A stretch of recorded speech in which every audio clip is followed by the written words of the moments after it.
4-5 минут. Это называется, ну это прямо нож в горло. И они, не сомневаюсь, рассчитывают реализовать эти планы.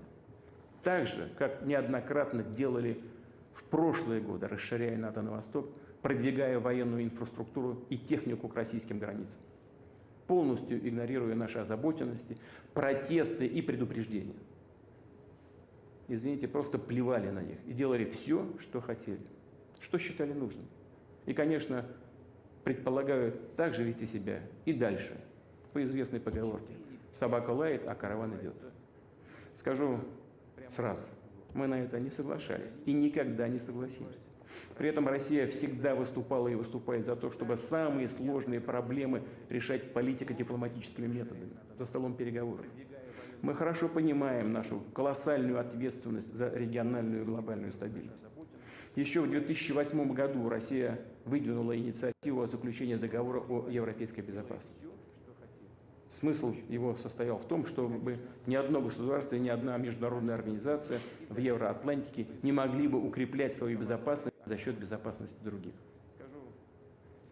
Однако наше предложение было с порога отвергнуто.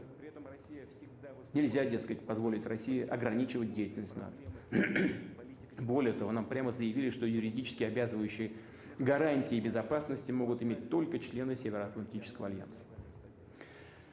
В декабре прошлого года мы передали западным партнерам проект договора между Российской Федерацией и Соединенными Штатами Америки о гарантиях безопасности, а также проект соглашения о мерах обеспечения безопасности Российской Федерации и государств-членов НАТО.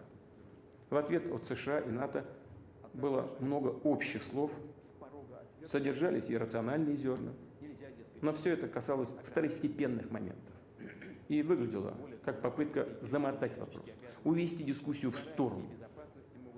Мы на это соответствующим образом отреагировали.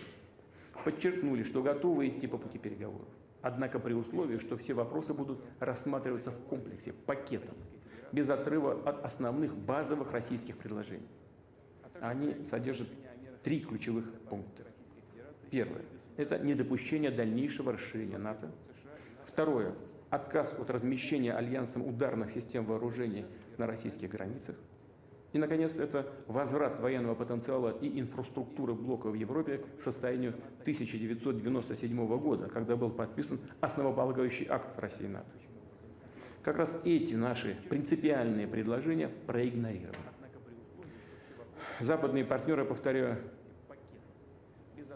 еще раз озвучили заученные формулировки о том, что каждое государство имеет право свободно выбирать способы обеспечения своей безопасности и вступать в любые военные союзы и альянсы. То есть в их позиции ничего не изменилось. Звучат все те же ссылки на пресловутую политику открытых дверей НАТО. Более того, нас опять пытаются шантажировать.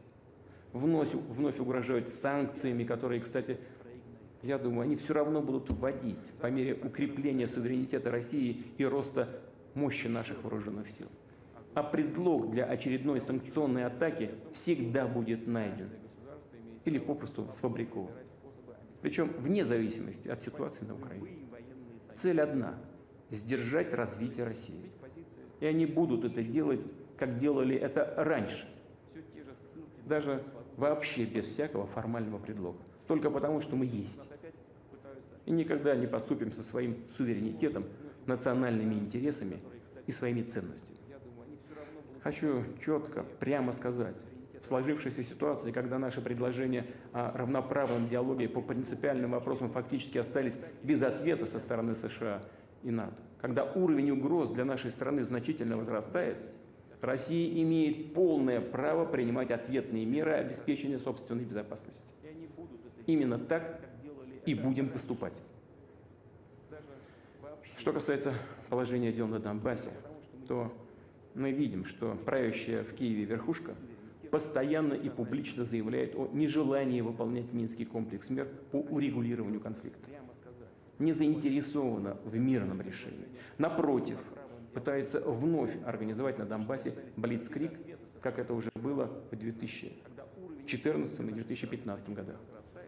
Чем закончились тогда эти авантюры, мы помним. Сейчас практически ни одного дня не обходится без обстрелов населенных пунктов Донбасса. Сформированная крупная войсковая группировка постоянно использует ударные беспилотники, тяжелую технику, ракеты, артиллерию и системы залпового огня.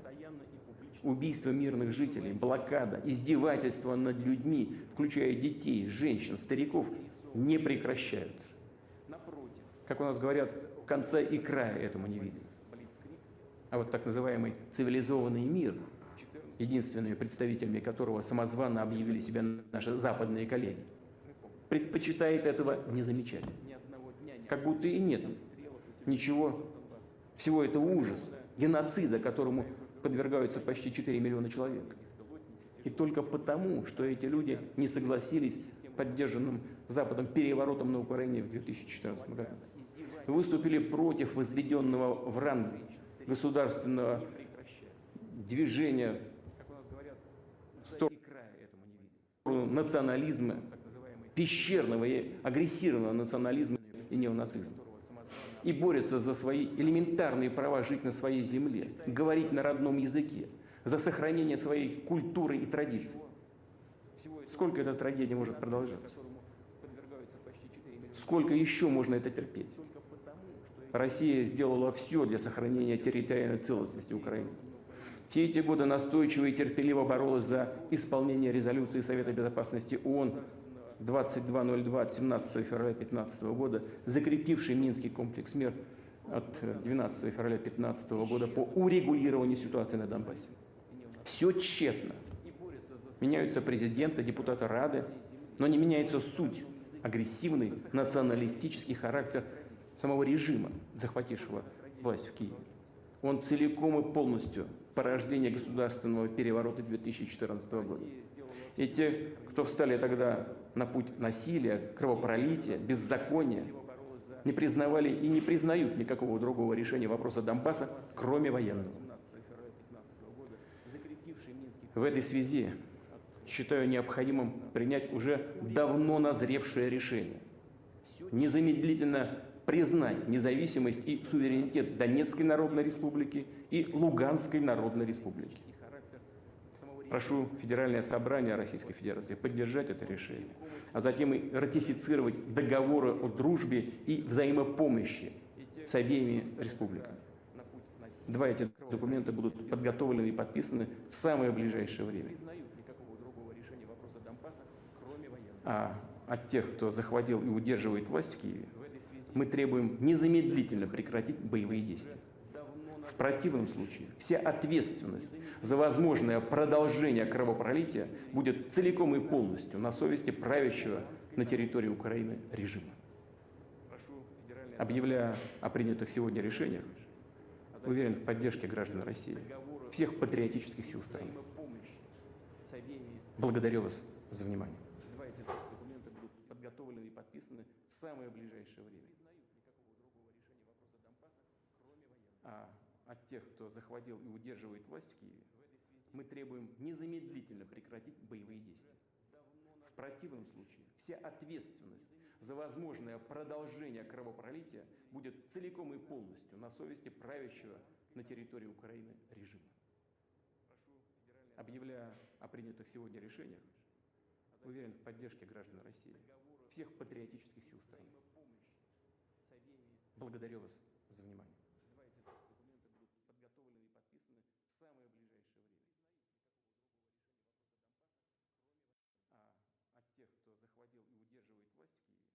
Мы требуем незамедлительно прекратить боевые действия. В противном случае вся ответственность за возможное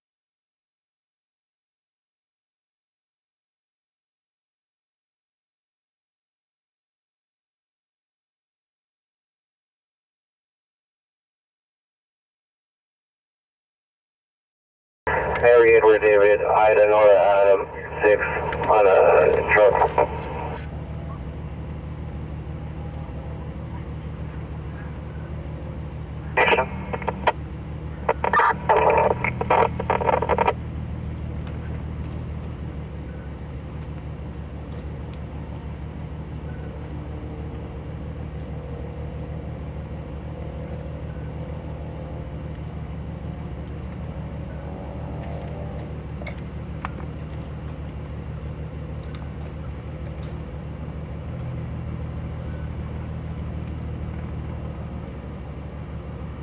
91, could I get a 29 and 27, please?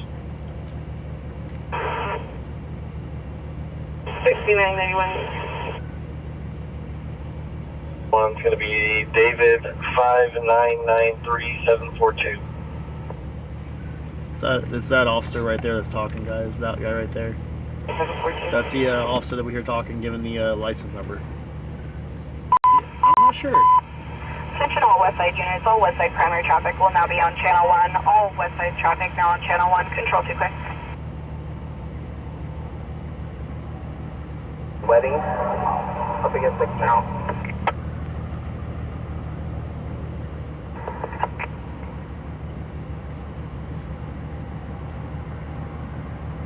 Right, 504. 4. That's 251.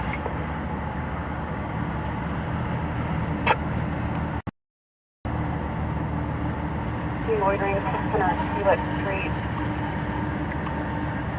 RP requesting a trip to Welcome. His girlfriend was previously told by family members to leave. Will be a Hispanic male, 19 years old, wearing green shirt and black pants. 514 copy, we're releasing statement.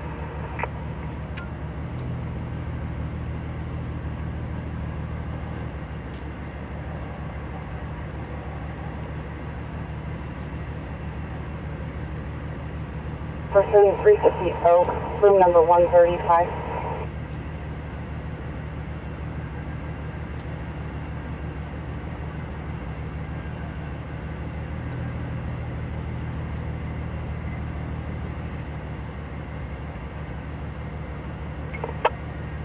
Delay now. Around to 111.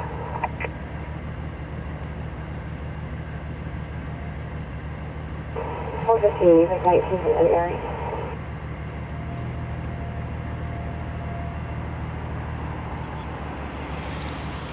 Another CHP units are around. 0818 Cancer North Car.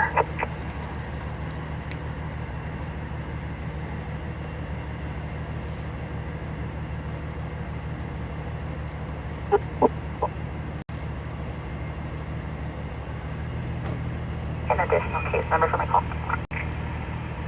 I'm curious why this guy's out here not.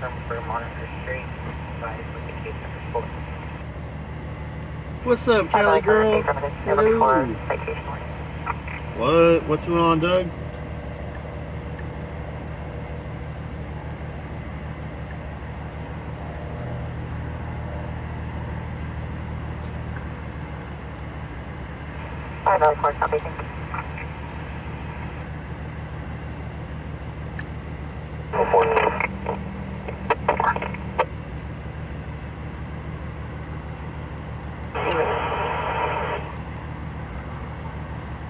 Copy, thank you.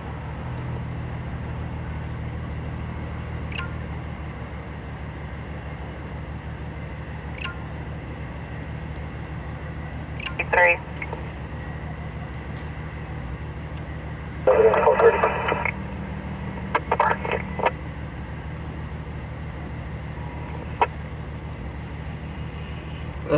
Athena says sexy voice for officer. 2213 University Avenue, Crescent Mount Vernon. If you guys are watching, this was a police chase across town. 10315 C. Charles, Ruffle. If you guys are just tuning in, this was a police chase. Started over off Brundage and Union. CHP was chasing this vehicle. They weren't really speeding. They were kind of like yielding to police, to lights and stuff, like stoplights. But they weren't yielding to police. They ended up coming down here, went down a dead end road, and finally stopped. Speeds were about 40 to 50 miles an hour. They weren't driving erratic, they just weren't pulling over. And this is all preliminary information as I perceived it coming across the scanner. 6161. 10861. They marked Air 14 complete, 2355.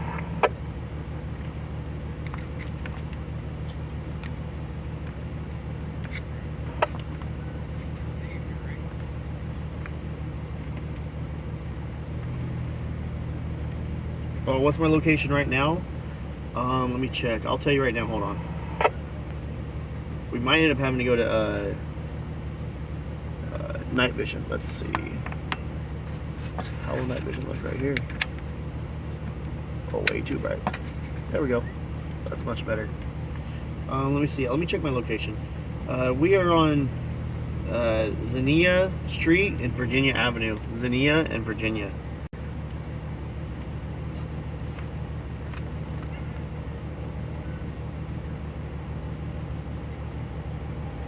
This person. Team 497 on Sherry.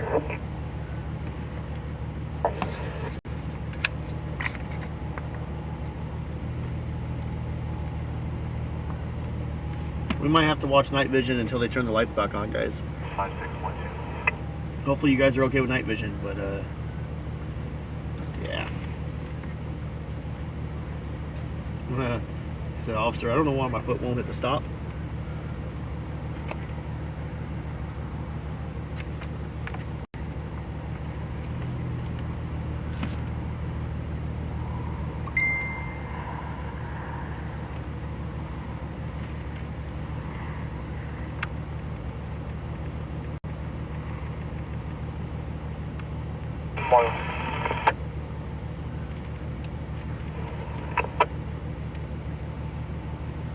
I'm involved. Let me contact the subject. Yeah, hopefully you guys like the night vision. Tennessee, unfortunately, I did not get to go to the camping trip. I got to get new wheels for my trailer, new tires.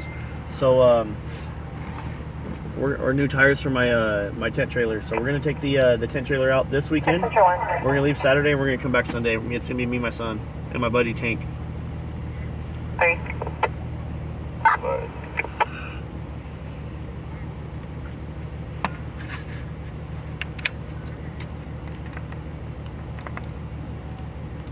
But 146.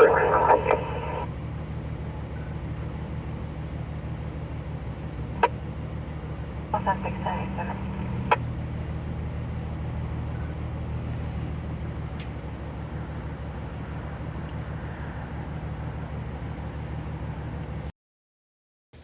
So I hope you enjoy this video and let me know what you think in the comments. So let's see what we can find here. And another thing too, guys, if you're going to do this type of recon at night, make sure you have protection on you. Here I have my 44 Magnum.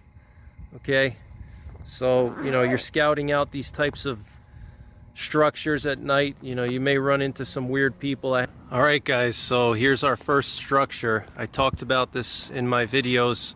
Here we have a multi-floor parking garage, and this is just a classic parking garage that you could find in any city, whether it's a small city like this one or even a large city. You'll find parking garages like this. It's very easy to find.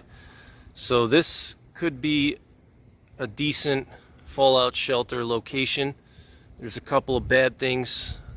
First of all, you don't have walls completely around it. You have open areas there between the different floors, the different levels.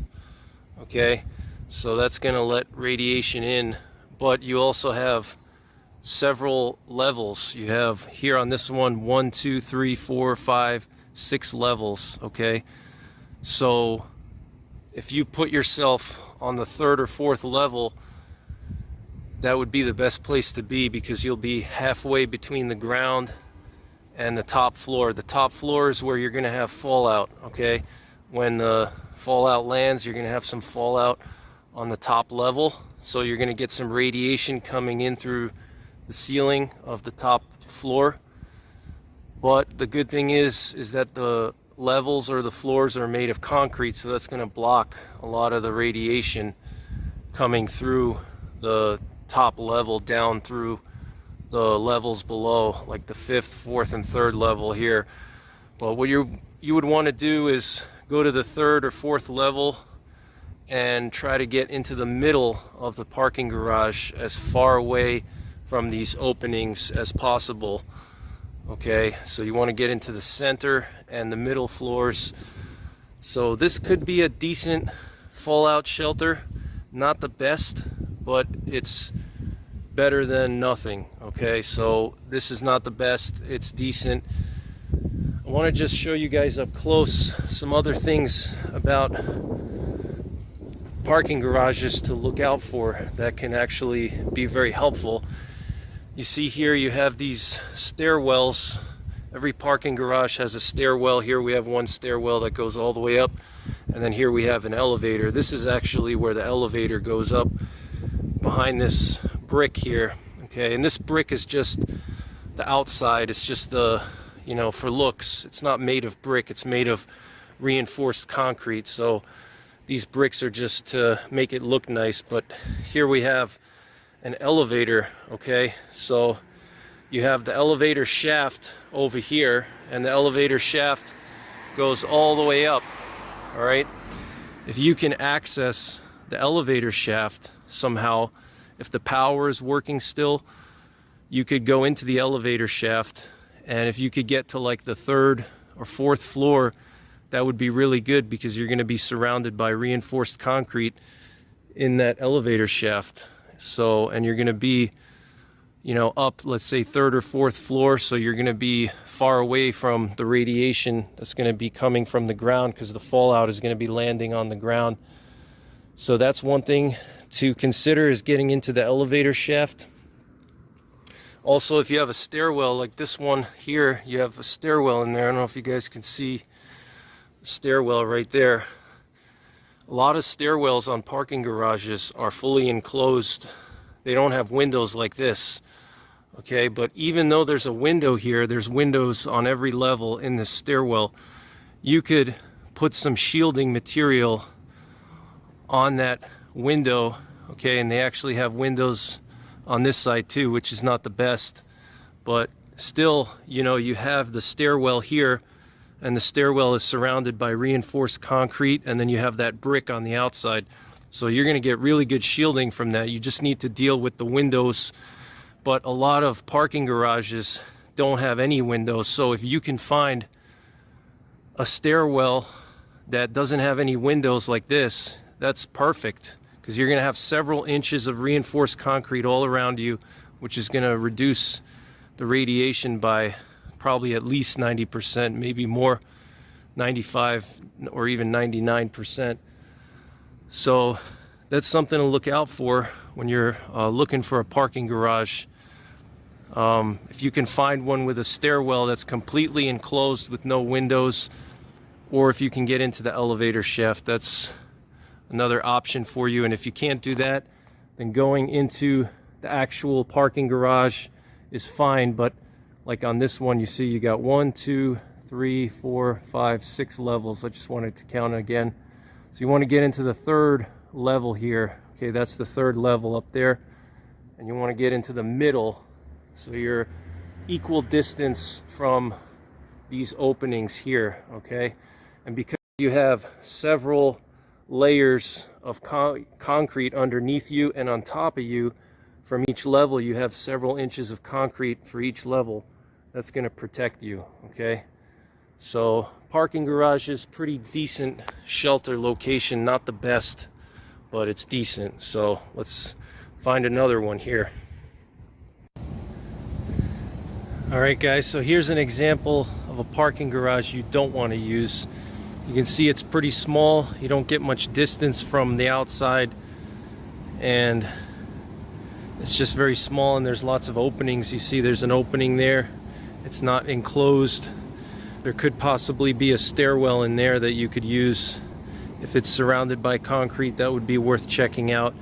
But other than that, this is not really a good option. It's too open. Okay, as you see here, it's open up here. So this is not a good parking garage. All right, it's not big enough, not enough square footage. All right, you want a big full-size parking garage. And again, look for those enclosed stairwells or elevator shafts. Okay, that's what you want. But this is not good. All right guys, here we have another good fallout shelter location. Here we have a stone church. This is excellent, and what makes this stone church really good is you don't have a lot of big windows. Okay, you have 1, 2, 3, 4, 5, 6, 7, 8 windows, but they're very small. These windows are small, and you can see just this massive stone tower. If you could get into that tower somehow, that would be really good, because there's really no openings or any kind of windows or anything that would let radiation in. You're completely surrounded by stone. So if you can find yourself a church like this, an old church or even a newer church that's made of stone, you can see the stone blocks. And again, you have some windows there, but those windows are not really huge, you know, so you can deal with that. You can put some shielding, you can stack up some sandbags, you can do something. Okay, but this is a great option, something like this. All right. So here's another look at that church, guys. You can see this big stone tower. If you can get in that tower somehow, that would be ideal. But even if you can't, if you have to actually go inside of the church itself, this is a good one because it doesn't have a lot of windows. Here you have like the rectory, but you know, you could even go in the rectory too. It's made of stone as well, but it has a lot of windows. But this is just a perfect example, and it's actually right across the street from the parking garage. So see how easy it is, guys? You just need to spend some time, you know. Got to get off the couch, got to put the device down, get out and walk and look. It's very easy to find these types of structures. So also want to show you something cool here. A lot of churches have basements. Okay, here we have a basement. All right, look at that, guys. Got solid concrete here. Got a metal door, which is good too. That metal door will actually block some radiation. It's pretty decent shielding. Okay, so you know, a lot of churches have basements, but look at the construction here. You got stone. This is excellent. This stone is probably 6 inches thick or even more, and then you got that basement there. So excellent fallout shelter here. Stone church. And this church is so big it has multiple entrances to the basement. All right, look at that, another entrance. So you need to scout these things out now, guys. Okay, if you're going to use a church like this for a fallout shelter, you need to think about how are you going to get in. All right, you got windows here. You could possibly break the windows and climb in. If not, if you want to get down there directly, you may have to have bolt cutters. You may even need a cutoff saw. It might not be a bad idea to purchase a cutoff saw, because with the cutoff saw you could just literally cut through the door. If the bolt cutters are not strong enough, you can just literally cut through. So something to think about though. Bolt cutters, pry bar, cutoff saw. How are you going to get in? Okay, it's good if you find the shelter, but how are you going to get in? All right, guys, so here's something that pretty much every city or larger town has, and that's apartment blocks. All right, here we have a very large apartment block. It's multi-floor. You got 1, 2, 3, 4, 5, 6, 7 levels. Okay, that's a lot of protection. Each one of those levels is going to give you protection. You got reinforced concrete above you and below you on each floor. And the walls, as you can see, the walls are solid. You got that brick facing, but you got reinforced concrete. This structure is made of concrete, but you just have brick on the outside, that tan brick. But what I like about this one is you don't really have a lot of windows or a lot of openings, so that's really good. It's going to minimize areas for radiation to get in. This looks like a stairwell. Those little windows are probably for a stairwell, so that stairwell could be an option. You would have to pick probably the 3rd or 4th stairwell and get into the corner away from that window, and then maybe put something over that window to shield it up. But this is a great option. I mean, look at the square footage. This is a huge block here, you know, 7 floors, and it's a big one. It goes all the way around. This is a great option, okay? And I can almost bet you that there's a basement inside of this apartment. So I'm actually gonna do a quick recon and walk around the perimeter, see if I can't see any signs of a basement. But look at this, guys. This is the third shelter I found inside of 30 minutes. You know, it doesn't take a lot of time. You just have to get out there and do it. So let's see if we can find a basement. But this is an excellent location, either inside of the stairwell, elevator shaft, or the middle floors in the centermost part of the building will give you very high protection factor, probably at least a protection factor of 20 or more. So let's go see if we could find a basement. All right, guys, no signs of a basement on this side, but as you can see, it's just solid wall here on this side. You have these little windows, but these windows are small. They're not big windows. So you have a lot of protection here, a lot of concrete. You got that brick facing. All right, guys, sure enough, I found the entrance to the basement. Looks like we have a little receiving area here, probably for, you know, the kitchen or whatever. But here we have an entrance to the basement, guys. All right, so excellent location here. That basement would be excellent. You'll probably get a protection factor of over 100, probably 1,000. There's no windows, you know, at all. Okay, you can see there's no windows, no basement windows. It's just solid. So this is an excellent location. Okay, great location. If you can get into this basement, that's better than going to the 3rd or 4th floor. Excellent location here, guys. Okay, this is what you want to find, something like this, and I can guarantee you that you can find this in your city or town. Okay, you just have to get out and look. All right, but this would be an excellent option. I'm sure the basement goes the whole way underneath this whole building, and this is a big building, so plenty of room in there. Even if other people find their way in, there'll be plenty of room to share. And you know, you do have a door here, so you could always barricade yourself in. And you know, if you have a group of people, you could prevent any kind of bad guys from getting in. You could, you know, post security up, but there's really no other entrance to this, you know, to this basement other than by this door here. Let me just show you guys. I'll hit it with the light. Okay, just got that door there. All right, so you know, you could barricade yourself in. Excellent option, guys. Excellent option. So as you can see, there's no windows or anything on the bottom. Okay, no windows. It's just solid concrete. So excellent option. Multi-floor reinforced concrete building. Excellent. As you see, no windows or anything. No openings here. Look, no openings. See that? Perfect.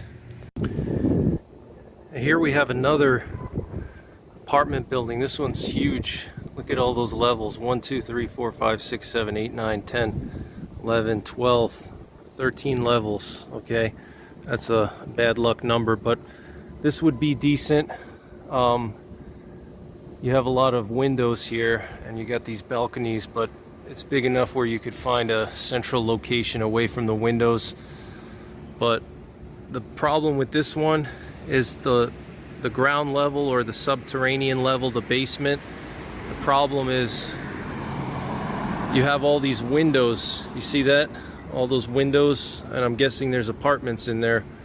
So that wouldn't be good, because the radiation's going to get through those windows. So, you know, if you were to try to go into the basement of this apartment building, you would be a little bit limited by those windows there. Okay, so yeah, it does look like there's apartments in them. You could see the light behind those curtains there. Okay, so this one, decent, not as good as the other one, but still, this is a good option. You just have to get into the center of the building and the middle floors. Here's another apartment building. This one's shorter. Only 4 floors here. Okay, 1, 2, 3, 4 ground level. But it's pretty big, as you can see. It spans a pretty good distance. A lot of square footage, so this could be a good option if you can get into the basement, or if you have to go into the apartment building because there is no basement, then you want to go to the second or third floor, and it's made of reinforced concrete, so shouldn't be a problem finding a good area in this apartment building. This is a decent option. Alright guys, so here we have an example of a structure you would not want to use. This one is not good. You see all the windows. This is that new open concept architecture that a lot of modern apartment buildings have. They have these big windows to let a lot of light in, and they look cool. Not just apartments, but offices too. They have these big windows. That's like the new style of architecture, and it's not a good option for fallout shelter, because obviously these windows are going to let a lot of radiation in. So if you see any kind of office building like this or apartment building with a lot of these big windows like this, stay away. It's not a good option. Unfortunately, a lot of cities are starting to build these types of offices and apartments, you know, these open concept architectures, you know, so not a good option for a fallout shelter. All right guys, so I'm at this Walmart here, and Walmarts are actually a good option. Not the best option, but decent. A lot of these types of department stores have this type of block construction. Okay, the exterior is made from these concrete blocks, so that's gonna block out some radiation, and you have a lot of square footage here. Okay, this is a big building, all right, thousands of square feet. So you can get into the center of your Walmart, and you're going to be far away from the radiation that's going to be coming in through the walls. Now your biggest problem is going to be radiation coming in from the roof. When the fallout settles on the roof, you're going to have radiation coming in through the roof. So that'll be one possible way that radiation would get into this Walmart building here. But there's a lot of things you can do, because Walmarts have a lot of different products that they stock that you could use as shielding material. You know, a lot of Walmarts have garden centers built into them, so you can go to the garden center and grab, you know, blocks, you know, bags of topsoil, potting soil, you know, lumber, and just improvise a fallout shelter in the center part of the building. All right, you want to get to the centermost part of the Walmart, okay, and then you can go to your garden center in the Walmart and use some of the materials that they have there. It's not the best option because there's probably going to be security.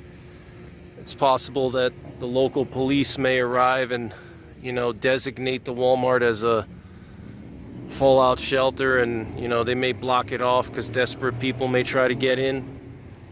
So it's not the best location because it's not discreet. You know, you want to find discreet locations.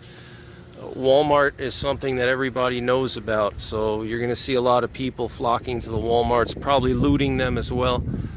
You know, added benefit of a Walmart is that, you know, there's food and stuff inside, water, so you have provisions already set up for you. You don't have to worry about bringing anything in, you know, like with the apartment buildings or the church or the parking garage. You got to bring your own water and food. But in a Walmart, it's stocked with food and water. Now, granted, a lot of that food is going to spoil, but you're still going to have cans and cans and cans of food that you can eat, plus watered bottles. I mean, so, you know, Walmart is a great option. You just have to get into the centermost part of the building, or if you could find like a closet or some kind of enclosed area like that door over there, that could be some kind of you know, boiler room or something like that. You know, if you could find like a boiler room or some kind of mechanical room, or like an enclosed closet or an office that would be even better than just going into the, you know, main part of the store where you don't have any, you know, shielding, you know, around you besides these walls out here. So that would be something to look for. Look for some kind of a boiler room, some kind of back room, some kind of office, you know, loss prevention office. You know, long time ago, I used to work in loss prevention, you know, which is, you know, basically you try to prevent people from stealing stuff, you know. And the place where I worked at a Macy's actually, and my loss prevention office was like a little back room that was like a little bunker, and we actually had like a little detention room for where we could put people that we detain, you know, shoplifters. We actually had to use it like 2 or 3 times. You know, I detained someone and I put them back there. But, you know, if you could find like a loss prevention office, you know, usually those loss prevention offices are like bunkers, you know, or some kind of mechanical room, boiler room, storage closet. That would be your best bet. But if not, go to the center part of the Walmart, or it doesn't have to be a Walmart. It could be a Home Depot department store. A Home Depot is a great option too. It's just with the Home Depot, you're not going to have the food and water, but you're going to have plenty of shielding material, because you're going to have lumber, you're going to have sandbags, you're going to have concrete blocks. So you could go to a Home Depot. You could go to some kind of home improvement store, Tractor Supply, Rural King, something like that. But to me, Walmart is a great option. I think Rural King is a great option too, because they have like food at the Rural Kings and stuff. So but you know, a store like this, a big department store, box store, whatever you want to call it, is a pretty good option, you know. So as you guys see, I just found a bunch of suitable structures, and I've only been out for an hour. So if I can do it, you can do it. There's no excuse. Okay, so don't be lazy, you know, be proactive. So let's check out some other structures. All right, guys, so here we have what you would call a classic strip mall. Okay, you have these stores here: GNC, Hallmark, GameStop, Dollar Tree. This is a classic strip mall, and this is not the best option. It's better than nothing, but it's not a good option because you have all the glass windows and the radiation is going to get in through the glass. Now, a lot of strip malls will have like a back room or some kind of a back area for you know, receiving goods, you know, that you put on the shelf. So if you could get into one of those back rooms, that could be an option. A lot of strip malls do have concrete construction. As you can see, this strip mall, you can see those concrete pillars. So this one is built from concrete, and actually it's hard to see, but you can see the walls are made of concrete if you look there. So it is made of concrete, so that's a big plus. But you don't want to be near those windows. Okay, you want to try to find a back room like this GNC here. I actually worked at GNC.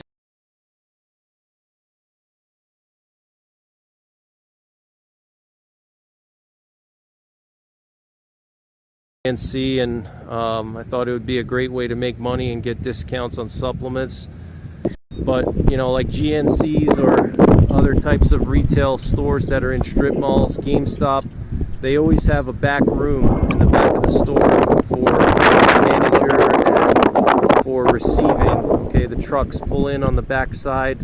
All right, so on the back here, on the back of this area, the other side, you have the receiving area where trucks come in, and you have a big back room there. It's pretty good sized rooms in those strip malls in the back. You know, they have enough room to fit a bunch of, you know, goods that are going to go on the shelf. So if you can get into that back room, and you're probably going to have to put some shielding around the doors. Okay, usually, I know when I worked at GNC, every GNC at a strip mall like this, I actually worked at a strip mall like this at a GNC, and the back room, you have one door to get into the back room, and then you have another door to exit out the back. All right, and that's where the trucks pull in, and the workers, you know, the manager, store manager, they bring in the goods, you know. So you got two doors that you're gonna have to put shielding over, and you know, you're gonna have to find some kind of shielding. You know, you could bring empty sandbags with you. I always recommend everybody have a good stockpile of sandbags.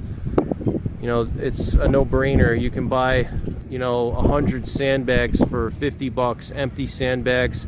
Get a couple bags of zip ties for 10 bucks each, and, you know, just get a shovel and start filling those sandbags up, zip tie them off, and then stack up those sandbags against the doors to that back room. You can actually kind of see through the glass there on the right side of that GNC. You can see the door there. You go into that door, you stack up your sandbags against the door, and then also on the door on the back side where the receiving area is, stack up sandbags there, and you should be in pretty good shape. You're probably going to get a good amount of radiation coming in from the roof, but you know, you're going to have a good reinforced roof up above you. It's not like a stick frame house where you just have sheets of plywood and fiberglass insulation.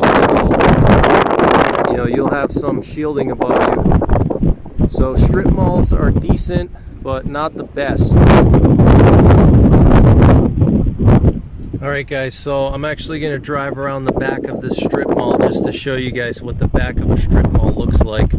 Okay, here you see you got these concrete blocks and you got these steel doors. Every one of these stores has their own door, okay? And these doors are pretty heavy duty, alright? As you can see, they're made of steel, so that's a good way to keep bad guys out.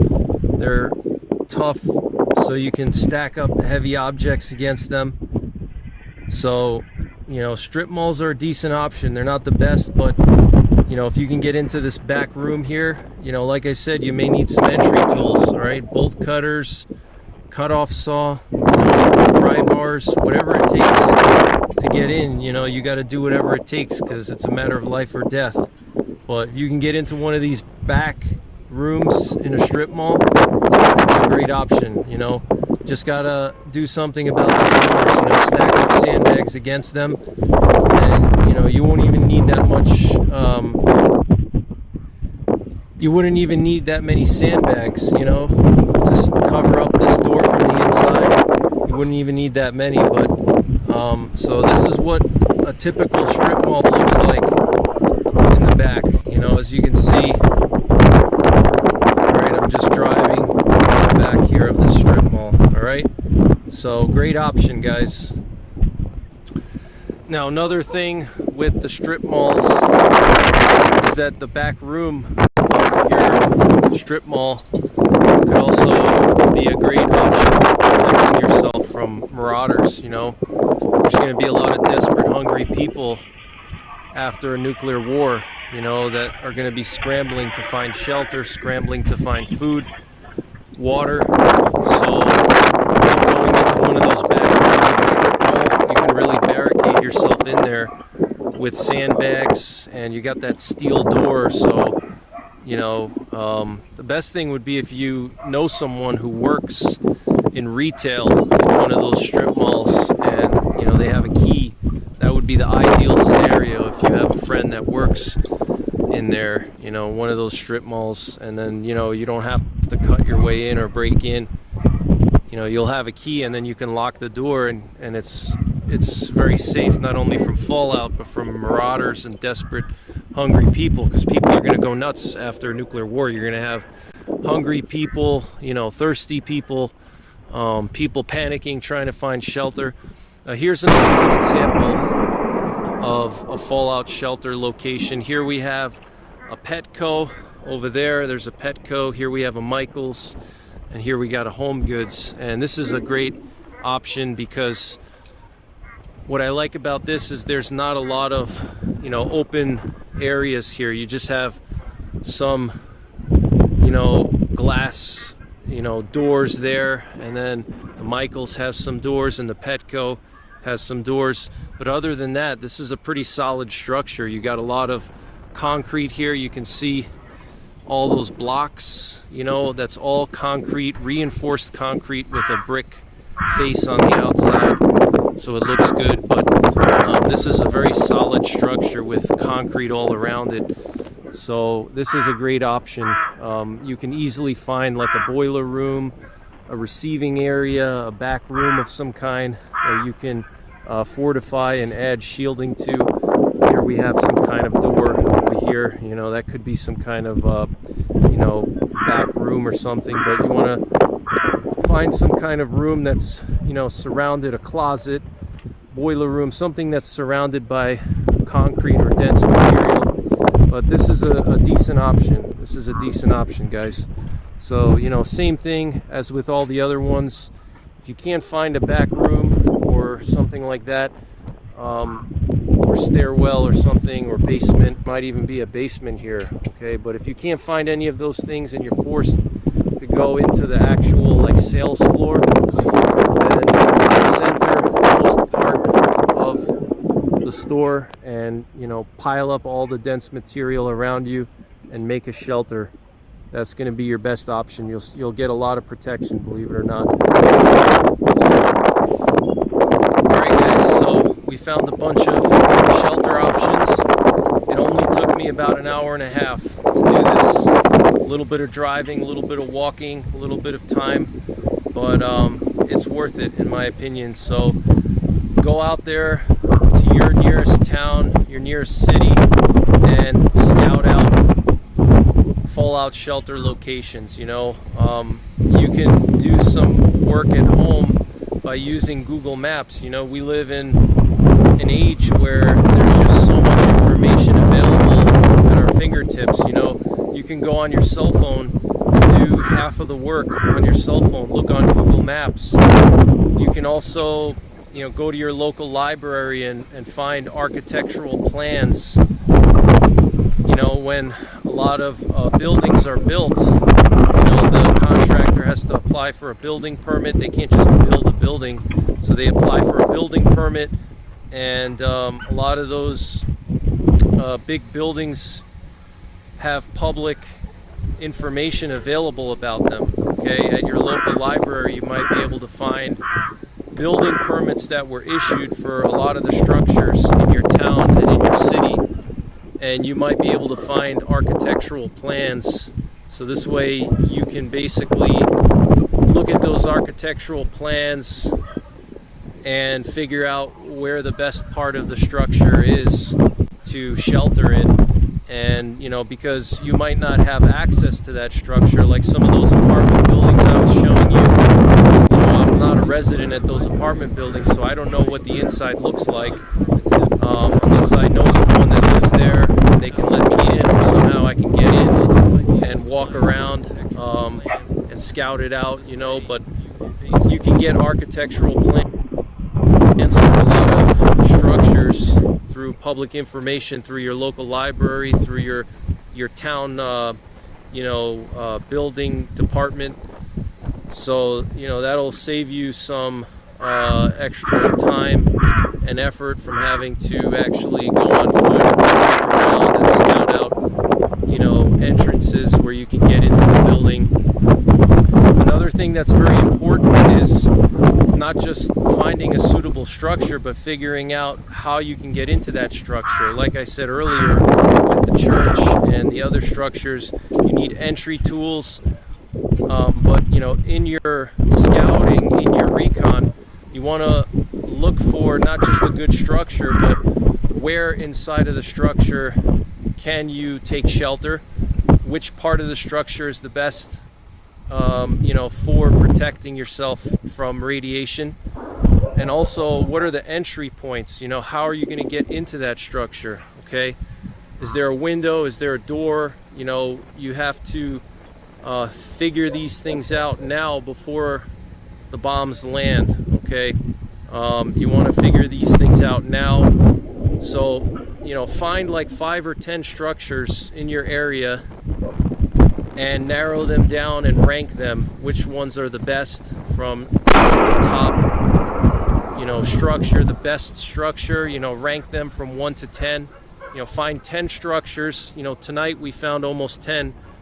We found the parking garage, the church, a few apartment buildings, some department stores, and that only took me an hour and a half, okay? So find yourself 10 structures, rank them from best to worst, and then once you have a list of like 3 to 5, you want to scrutinize those even more and get more information about them, figure out entry points, how are you going to get in. Also, you need to think about how far away these structures are, because if they're too far, they're useless. If there's a nuclear war, every nuclear warhead that's detonated is going to release an EMP. So even if an EMP is not detonated in the United States, well, actually they would detonate multiple EMPs, because you're not going to be able to take out the entire U.S. power grid with one EMP. They're going to have to do multiple EMPs that overlap each other. They would have to set it up like, overlapping coverage, okay, so they can wipe out the whole grid. And most likely, if there is a full-scale nuclear war with Russia and China, they would hit us with EMPs first and take down our power grid first and take out our comms, because that would damage the military comms as well. They're not so much concerned with taking out, civilian comms and civilian power. They want to damage the military electrical grids and circuits and everything else, vehicles. So they would most likely hit us with EMPs first, okay? But even if they don't hit us with EMPs, let's say they don't do that, still every single warhead that goes off will release a pulse, an electromagnetic pulse. Now, if it's a surface burst or an air burst, it's not going to travel as far as a high altitude burst, okay? A high altitude burst in low Earth orbit, that pulse is going to travel thousands of miles just from one warhead. But if it's, surface bursted or air bursted, air burst is usually 1 kilometer or up to 1 mile above ground level. If it's air bursted or surface bursted, the EMP may travel 20 miles or 50 miles or 100 miles, but it's not going to travel as far as a high altitude burst, okay? But you need to think about, if there is an EMP, if the power goes out, even if there's not an EMP, they could hit substations, they could hit interstate transmission lines, to take down the grid. So count on electricity not working, count on your car not working. You need to be able to get to your shelter on foot if you have to. Okay, that's where I'm getting with these EMPs. Then you need to count on the possibility that your car's not going to get you to your shelter. Okay, you have to be able to walk there. So you want to find something relatively close to you. All right, if you find a structure that's 10 or 20 miles away, you might not be able to get there. You could say, oh, I'll walk there, or I'll fill up my rucksack and carry supplies. But, realistically, the fallout is going to start to land in a couple of hours, depending on your distance from ground zero, from the detonation point. So, unless you're Captain America, you're not going to be able to cover 20 miles quick enough with, a full ruck on. And you're going to need 2 weeks worth of supplies, food and water. So good luck carrying 2 weeks worth of food and water on your back 20 miles and trying to walk that. It's just not realistic, not in the time constraints from the fallout landing. So you need to be able to get to your shelter within a couple of hours, and you need to be able to get there on foot. You need to be able to bring your supplies to your shelter. So you need to think about all these things, and I'm going to do more videos on this in depth, but these are things you want to think about, okay? Can I get to these structures on foot? What are the ways in? How can I get into these structures? What are the entry points? What do I need? What does the inside look like? Do I have architectural plans I can look at? Is there somebody I know that can let me into the building? Or if there's some other way I can scout it out, maybe during business hours I can walk around inside and scout it out. But these are things you want to do now, right? So do this type of recon is at night when there's less vehicles on the road. The only thing is if you do this type of recon at night, you know, you might catch attention by local law enforcement if you're snooping around different buildings. You know, but you could do it at night, you could do it during the day, whatever. You know, but that's pretty much it, guys. Let me know what you think in the comments. I got more videos like this coming, so stay tuned to my channel. Take care, God bless, and don't forget the 3 P's: prepare, practice, and persevere.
Alright guys, here we go. Glock 20, Gen 4, 10mm, silencer code, hybrid 46, HSM 230 jacket, safety flag, light situation.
Alright guys, so I got the Rock Island 1911.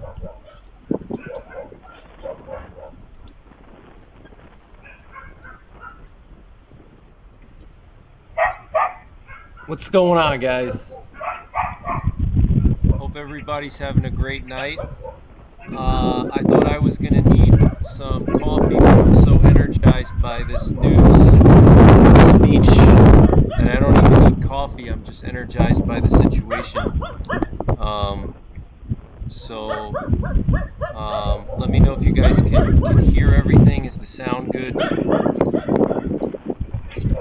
So I'm setting up the speech now. So stand by.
sanitation is a human right and essential to human rights. How is that and those decisions, where people agreed to them, where all the countries signed on to them, and how are those being addressed in any of the climate discussions that are underway at the moment? I don't think water is being given the central role it should be given. Because what's the climate system? The climate system is the biosphere managing the climate. And when the climate is destabilized, the hydrological system is destabilized. But the same systems that are leading to emissions of greenhouse gases and fossil fuel pollution are water intensive systems that are anyway destroying the hydrological balance on the land. I did a book on the Green Revolution in Punjab. Now, Punjab is the land of 5 rivers. It should have no water crisis. This is why the Green Revolution was taken to Punjab. And in a few decades, it has, of course, destroyed the soil, it's destroyed the farming, it's created a cancer train. But worst, it is leading to a water famine. When you use chemical agriculture, you use 10 times more water to produce the same amount of food. But worse, you create water pollution. The nitrate pollution is one of the most serious impacts, whether it's in local water bodies and streams, or it's the dead zones in the oceans, which are absolutely killing life. And then the nitrous oxide that comes from these synthetic fertilizers is 300 times more damaging than carbon dioxide. So whether it's the atmosphere or the dead zone or the dead soils and nutritionally empty food, we should be looking much more at how fossil agriculture has destroyed the water bodies. If you do an analysis of how did lakes dry up, like Lake Chad, or rivers dry up, it's because this chemical agriculture, the Green Revolution, including in Africa, the alliance of the Green Revolution, but pushed by Mr. Gates and Rockefeller, and sadly, at the COP27, Rockefeller, which destroyed India's Punjab, is standing there with the Food and Agriculture Organization, looking at future solutions. For them, the future solution will be futures trading in water, which they've started. It will be treating water as a financial asset, which they've started. Rockefeller and the New York Stock Exchange have started talking about not allowing nature to have integrity, to reduce nature to a financial asset.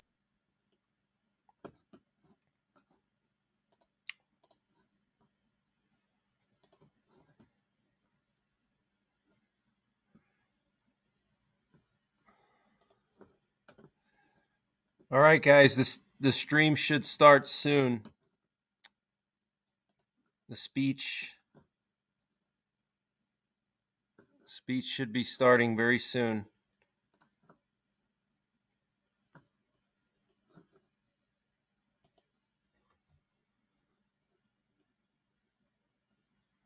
Task of their position. And if they cannot be held accountable by a court of law, they at least should be held accountable by the ballot box. For those countries who face a water crisis because of physical water scarcity and the lack of water to meet all demands, others should be compelled to step in and help resolve. However, when the problem is actually poor decision-making by those in power, no grace should be given. However, oftentimes those same folks make decisions which allow the problem to purposely persist while crying in front of the cameras at the injustice. You know, this display of hypocrisy is nothing new. However, in today's modern-day society, it should be unacceptable. If we have the ability to put a man on the moon, to find cures to diseases, then we are fools. Can you guys hear me? Let me know if you guys can hear me.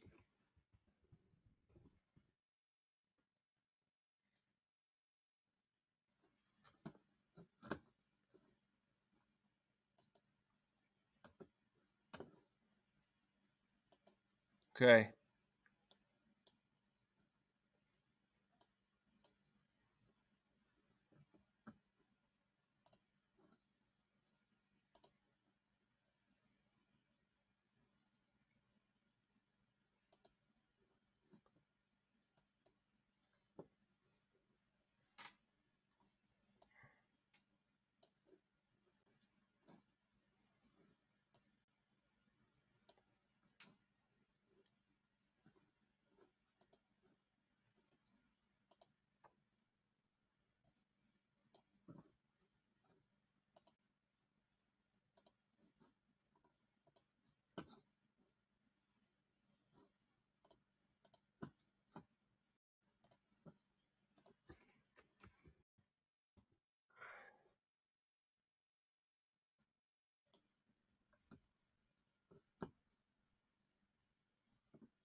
Another series of earthquakes hit southern Turkey with 6 people reported killed and about 300 others injured as the death toll from previous massive quakes in the region has surpassed 40,000. Western powers discuss increasing their presence in Africa, asserting that the continent cannot be left to strengthen its ties with China. And a NATO officer sends a letter to former U.S. Marine John Mark Dougan saying he saw a suspicious U.S. naval crew around Russia's Nord Stream pipeline system before it was blown up. We hear from John Mark Dougan himself. People now are realizing slowly as information is trickling out that everything that they've been told by the American government has been a lie.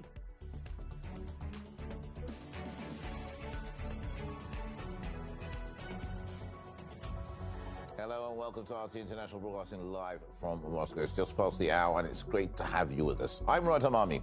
Let's take a look at the top stories this hour. Russian President Vladimir Putin is about to give his annual State of the Nation address to Parliament. The event coincides with the anniversary this week of Russia's military operation in Ukraine. RT's Oksana Boyko sent us this report from the venue in central Moscow where the speech is about to begin. One doesn't have to be a political scientist to be able to guess the main topic, the main theme of this year's presidential address, which is, of course, Russia's military operation in Ukraine, both in its most direct, literal sense, the situation on the front lines, which remains quite intense, and also its broader effects on the Russian economy, on the Russian society, and on the world at large. Now, Vladimir Putin's speeches are known for being both very practical, so we can expect him to give a lot of details, a lot of figures on how the state has been able to deal with this unprecedented challenge in the history of modern Russia. But his speeches are also known for very broad philosophical, or I would even say ontological, spiritual underpinnings, putting this conflict within the larger historical framework. And Vladimir Putin said before on a number of occasions that he sees the current conflict in Ukraine not as a conflict between Moscow and Kiev, and not even as a conflict between Russia and the West, but rather as the conflict between the West and the rest. According to Putin, the gist of the current historical moment is the depletion of the Western creative and developmental potentials and the effort to stymie, to preempt, to constrain the development of other centers of power and other countries and civilizations that offer their solutions to many of the world's problems. Now, we hear a lot from Western capitals, from Western leaders, that they are absolutely sure that Ukraine is going to prevail. And in fact, it's strongly believed here in Russia that the West is currently placing its bet on a prolonged conflict, hoping that this sort of accumulated Western resources and the distancing of the West from the immediate impact of the conflict, that is, transferring of the human losses to the Ukrainians and to the Russians, will allow it to prevail. It's a bit of a war of attrition on the western part when it comes to Russia, but the Russians believe that this is not going to work, and they believe that in fighting their own battle, in trying to defend their own strategic security interests, they are also doing a great deal of good for the West. They believe, and Putin, in fact, himself said on a number of occasions that humanity as such is made up not only of Western populations and Western countries, but at its core are traditional societies of Africa, Eurasia, Latin America, Asia, and many of those countries that have until now taken a fairly neutral position on the Ukrainian conflict are watching from the sidelines and are also indirectly affected both by the conflict and even more so by the Western sanctions, very harsh and penalizing Western sanctions that affect everybody, demonstrate to many of those populations, to many of those peoples, that the West only cares about itself, and that is so-called leadership is ultimately extremely self-serving. As we've said, President Putin's speech is about to start, and we will bring it to you live with a simultaneous English translation. Right, it's starting right now. Let's go live to Russian President Vladimir Putin is taking the stage now.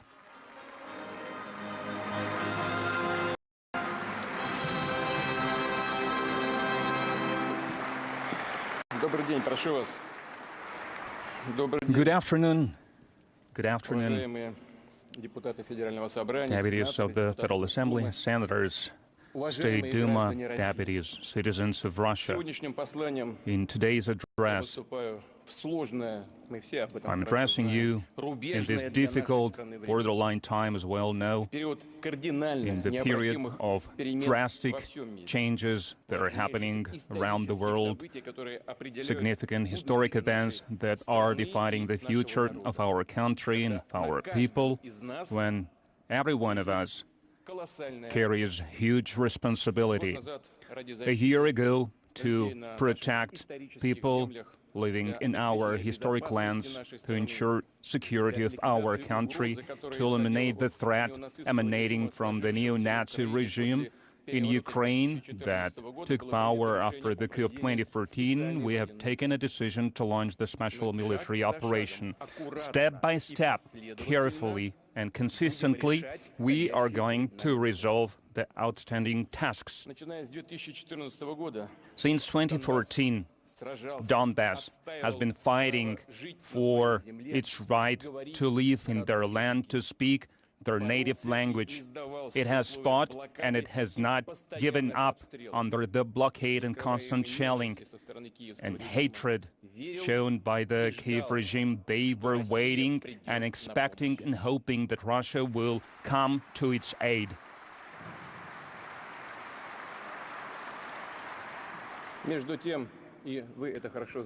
In the meantime, and you are well aware, we did everything we could, absolutely everything we could, to resolve this problem peacefully.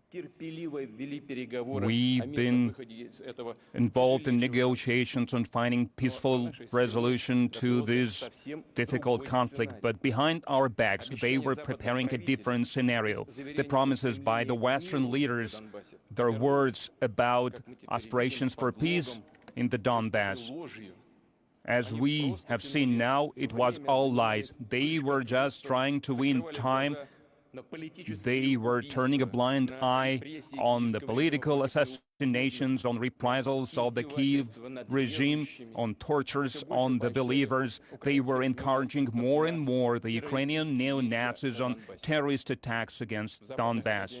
In Western academies and colleges, they were training neo-Nazi battalions, personnel. They were supplying weapons. And I would like to emphasize it, even before the special military operation, the Kiev was negotiating with the West about air defense, about combat planes and other heavy equipment and vehicles. And we also remember about attempts by the Kiev regime to acquire nuclear weapons, and they were stating it publicly. United States and NATO were promptly deploying their troops and army bases, secret biolabs near our borders.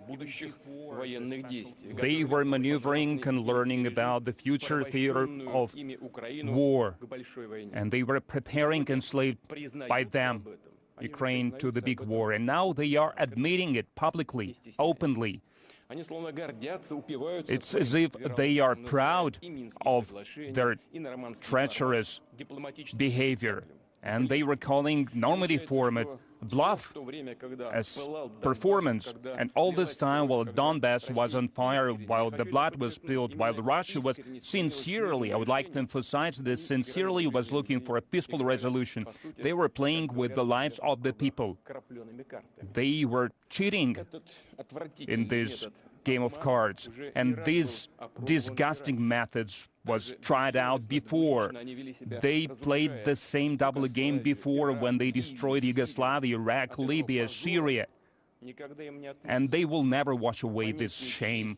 The notions of dignity, of honor, is not something they understand. It's not for them. For long years of colonialism, dictate, hegemony, they are used to the notion that they can do anything. They don't care about the world. And in the same manner, like masters, they treat the peoples of their own countries, because they have been lying to them as well. by the stories they were telling them about how they were looking for peace, how they were sticking to the Security Council resolutions on Donbass. The peoples of the West are now used as a tool of lies. And we firmly stand not only for our own interests, but for our position that is signifying that in the modern world we should not divide the planet into civilized countries, and others.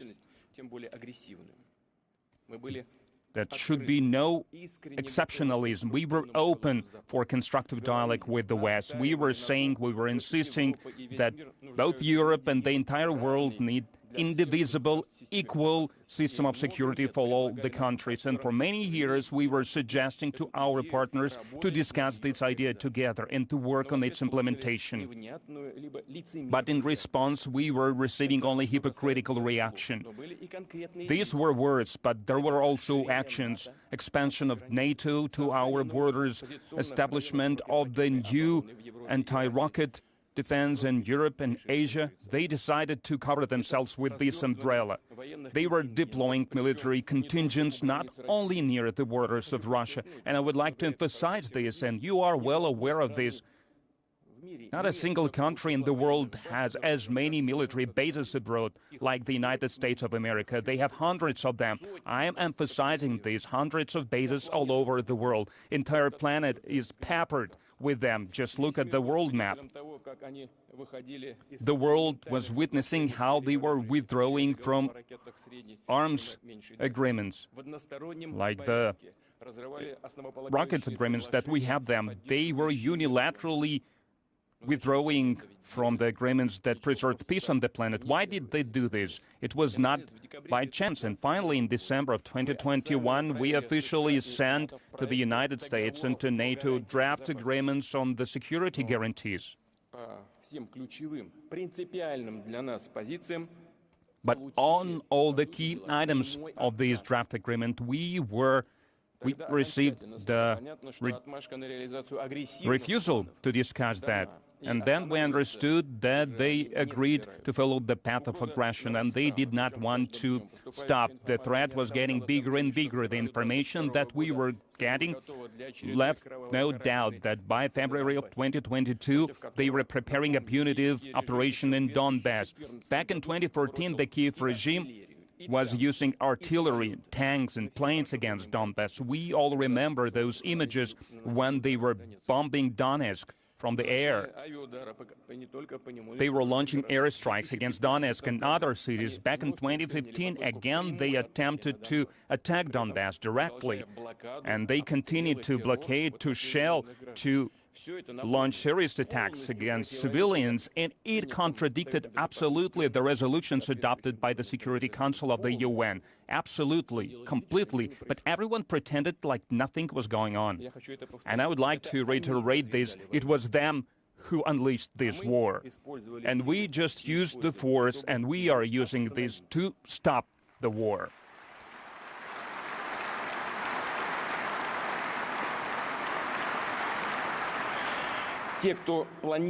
Those who planned a new offensive against Donbass, Donetsk, Lugansk, they understood clearly that the next target will be Crimea and Sevastopol, and we understood this, and we knew about this. And now, in Kiev, they are openly talking about these goals, so now they are out in the open. Something that we knew a long time ago. We are protecting the lives of the people, our home, and the goal of the West is unbridled power. They have already spent more than $150 billion to supply weapons to the Kiev regime. Just compare. According to the Economic Cooperation and Development Organization, to help the poorest countries in the world, G7 allocated in 2020 and 2021 some $60 billion. Do you see this? They spent 150 for the war and the poorest countries. Allegedly, they are taking care about. They have allocated only 60. And they demand to follow them blindly, those countries who they pay to, and how they can talk about sustainability, about the environmental development. Where has it gone?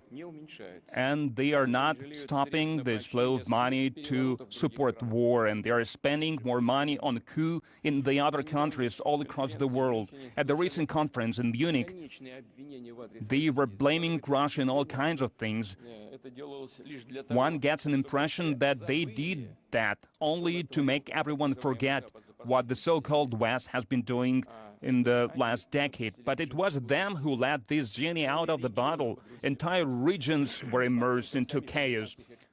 By estimates of American experts as a result of those wars, and we are not the ones who came up with these numbers. Americans are presenting these numbers as a result of the wars unleashed by the U.S. after 2001. Some 900,000 people died. More than 38 million became refugees. And they want to erase it from the memory of humankind. They are pretending as if it has not happened.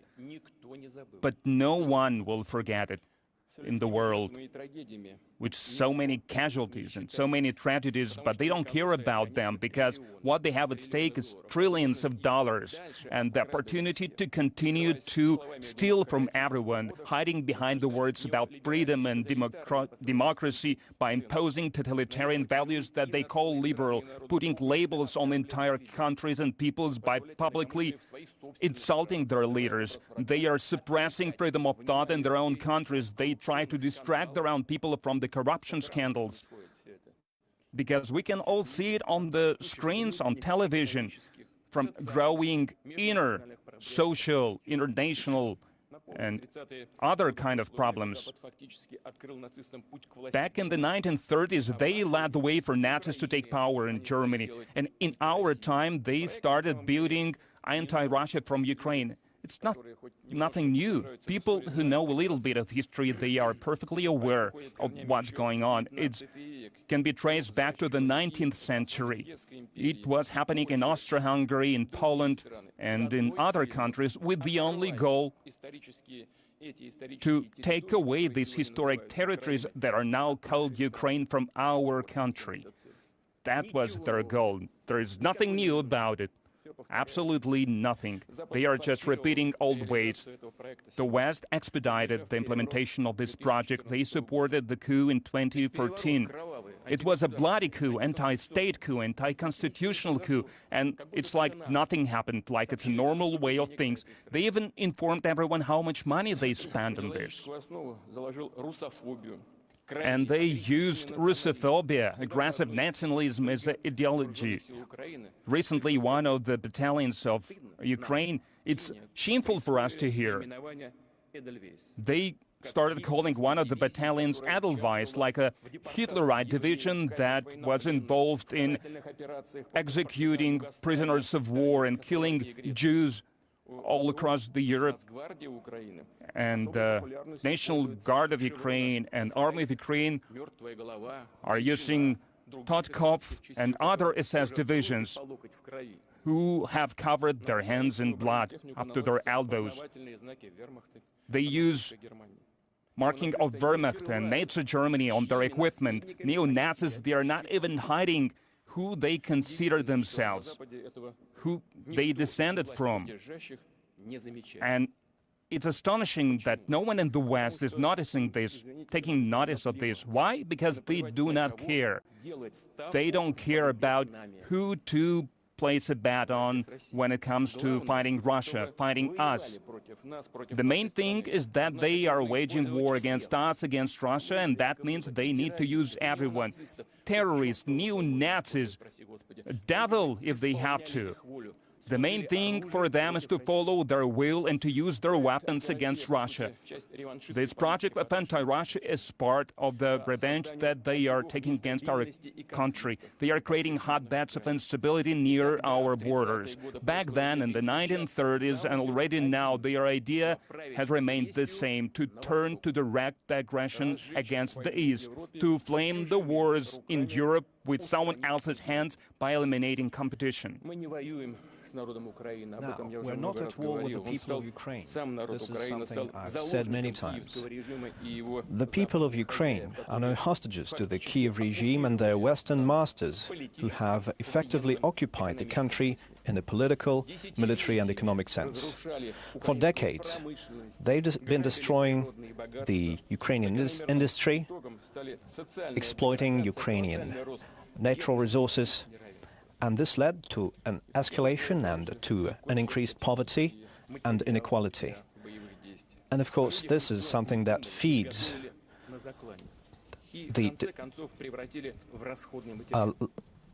the feelings that fuel the war. It is truly a sad situation where people are being sacrificed for this war. The responsibility for stoking this war is entirely on the shoulders of the Western elites and the Kiev regime, who views the Ukrainian people not as their own people, but as someone else. And they're not serving their national interests, but Western interests. The West is using Ukraine as a tool, as a testing ground, and as a launch pad against us. One thing should be clear. The more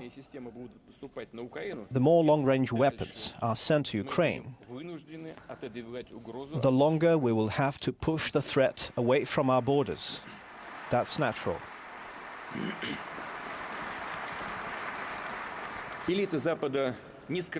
The Western elites do not conceal their goal of effecting a strategic defeat on Russia. That is their words. That means that they want to take us off the map. They want to turn the local conflict into a global confrontation.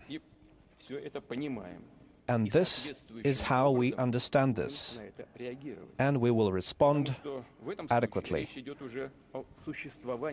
Because this is now about the very existence of our country. But they cannot ignore the fact that Russia cannot be defeated on the battlefield. So they're waging increasingly aggressive information attacks, first of all targeting the young generations, lying on every step, distorting historical truth, attacking our culture, the Russian Orthodox Church, and other traditional religious institutions in our country. Now look at what they're doing with their own peoples. They're destroying the institution of family, their cultural and historical identity, and various perversions with regard to children up to pedophilia are accepted as the new norm, and priests are forced to recognize and officiate same-sex weddings. People can live however they want, and we in Russia have never intruded into people's private life. And we're not going to do that. But what we want to say is maybe they should take a look in the scripture, into the holy book of any great religion. It says that the family is a union between woman and man. And these holy texts are now being increasingly doubted in the West. The Anglican Church is now considering the idea of a gender-neutral God. What can we say? God forgive them. They don't know what they're doing. Millions of people in the West realize that they're being led towards a spiritual catastrophe. People are going mad, and this does not seem to be treatable. But this is their problems, and it is our duty to protect our children, and it's something that we are going to do, to protect them from degradation. It is obvious that the West will be trying to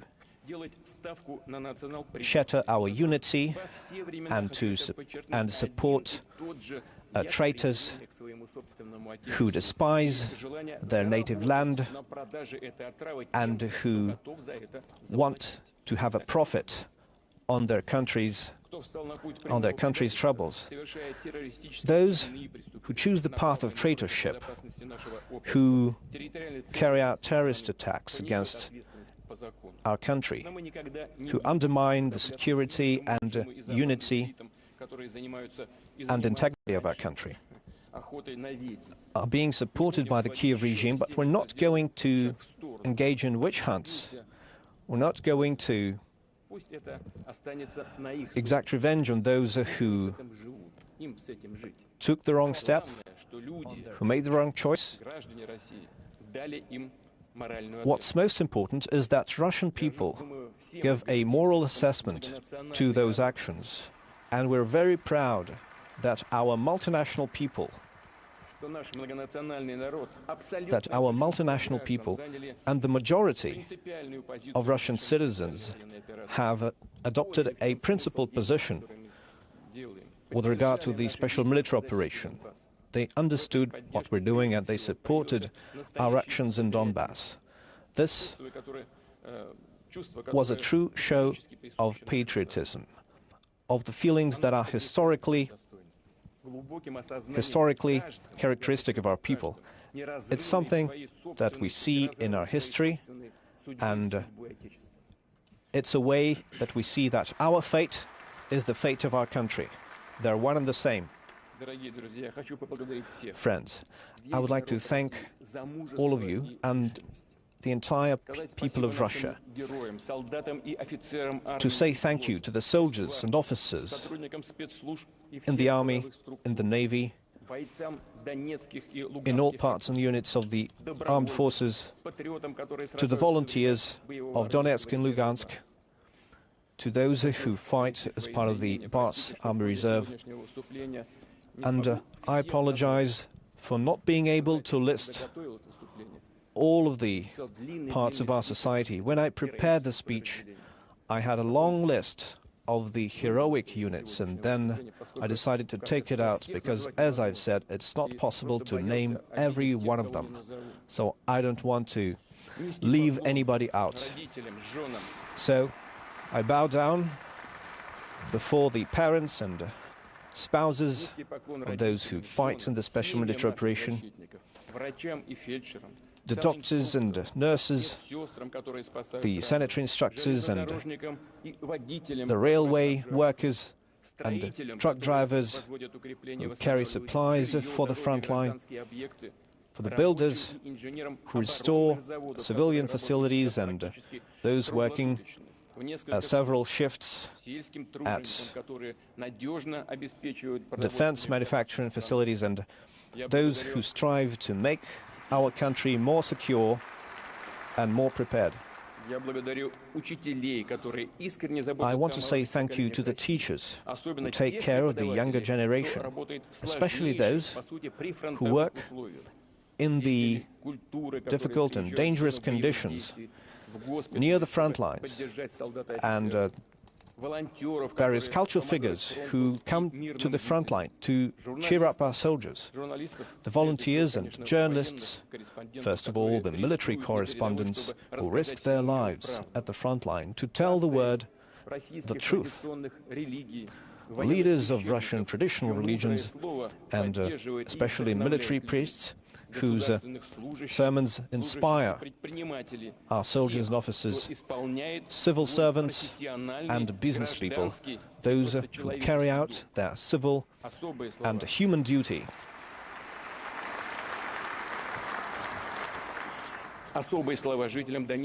Now, a special thank you to those who live in the Donetsk and Lugansk republics, the Zaporozhye and Kherson regions. You decided what future you want to have at the referendums. You made a clear choice despite the terror and the threats from the neo-Nazis. When military action was close to your homes, but your decision to be with Russia was strong, to be with your native land.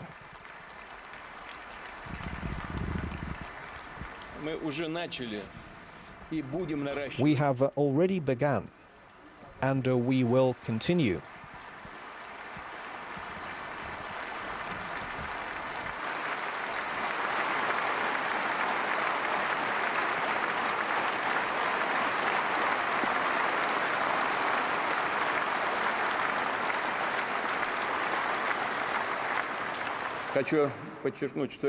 I want to emphasize that this response from the audience to people living in the Donetsk and Lugansk republics and the Kherson and Zaporozhye regions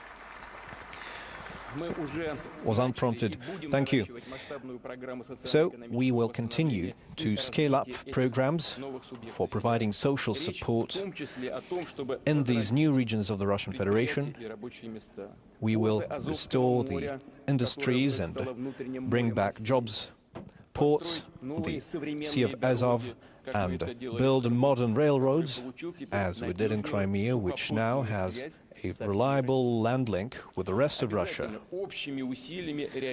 Our joint efforts will make this possible. The constituent entities of the Russian Federation are now directly supporting urban and rural localities and the Donetsk and Lugansk republics and the Zaporozhye and Kherson regions like brothers. And so we've become even stronger. And we will do everything we can so that peace settles once again on this land and we are secure once again.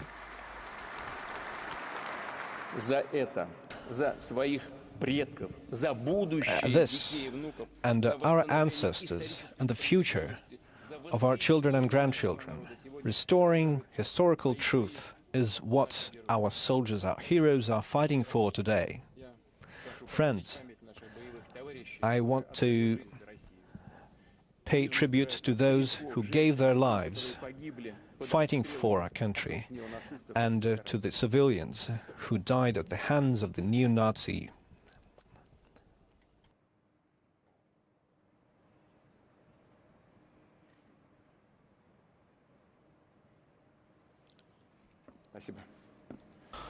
Thank you.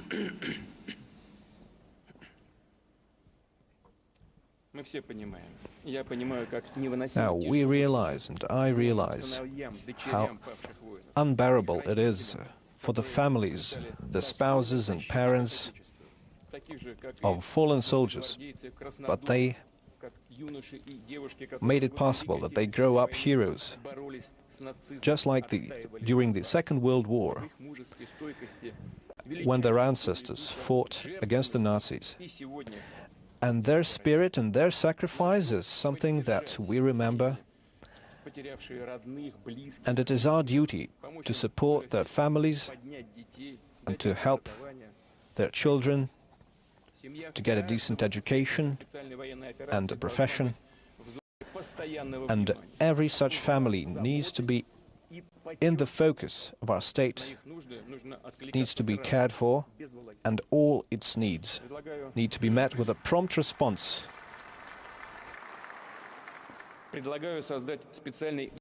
I suggest that we establish a state foundation that will support families of fallen soldiers and veterans of the special military operation. It will coordinate the provision of social, psychological, and medical aid, and providing resorts, vacations, and help people get jobs and improve their professional skills, get new professions. And an important task for the foundation would be organizing home-based care for everyone who needs it to a high level of quality. So I request the government, all those tasked with social policy and the regions of the Russian Federation to make sure that this happens. The procedure should be open and transparent, and the procedure should be simple, on a one-stop basis, without any red tape. So every family, I want to emphasize this, every family of a fallen soldier. Every veteran should have their own personal social worker or coordinator. Который в ходе личного общения в режиме реального времени будет решать возникающие вопросы. Who will solve all the problems in real time. We must make sure that this foundation is operational during this year in all regions. We have frameworks to support veterans and people who took part in local conflicts, and I think that this foundation may take up these issues in the future. We need to discuss that, and I request the government to do that. But this does not lift responsibility from other state agencies. I expect every region, every department to pay the closest attention to the veterans of former soldiers and officers and their family. In this regard, I would like to thank the heads of the regions, mayor of the cities, who meet with people, who travel to the line of contact, to the front line, and they support their fellow citizens. And here is what I would like to emphasize especially. Now, draftees and volunteers and officers and soldiers of the army are thinking about the supplies for them and about the remuneration for their wounds and injuries that they receive, the health care and the requests that the governors are receiving, and the ombudsman on the rights of human rights. We receive a lot of these requests, and it means that a lot of problems are still not resolved, so we need to take care of every individual case.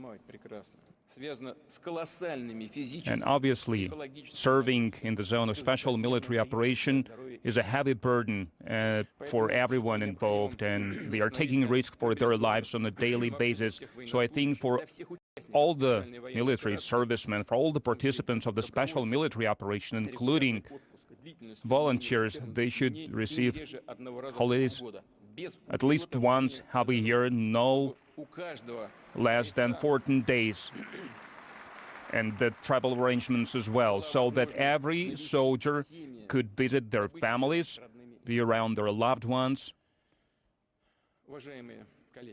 Colleagues, as you know, we have approved by the presidential decree the plan to develop the armed forces for up until 2025, and the work on its implementation is in progress. We are introducing necessary adjustments, and our next steps to strengthen our army and fleet,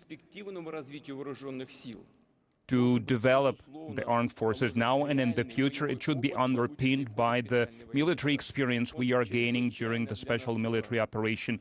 It is of utmost importance to us, and it very important to us.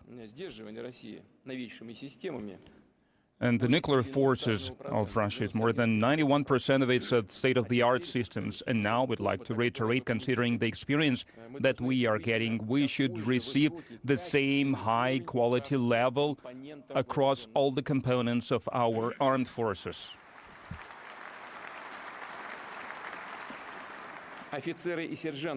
Officers and sergeants who prove themselves as decisive commanders who think in the modern way, and there are many of them, they should be promoted to higher ranks, they should be sent to the military colleges and academies, and they should serve as the catered reserve for the armed forces. And obviously, they should also receive all kinds of positions in the bodies of power at all levels. I would like to draw your attention to this, because people, they need to understand that their motherland appreciates their effort, their contribution to protect their homeland. We will introduce state-of-the-art technology that will help us to improve the quality and potential of our army and fleet. And we have such innovations in every direction, in every area. A lot of them are vastly better than similar equipment from abroad, and now we need to start to mass produce them, and we are doing this. We are keeping up the momentum, and we are using our own industrial base, scientific base,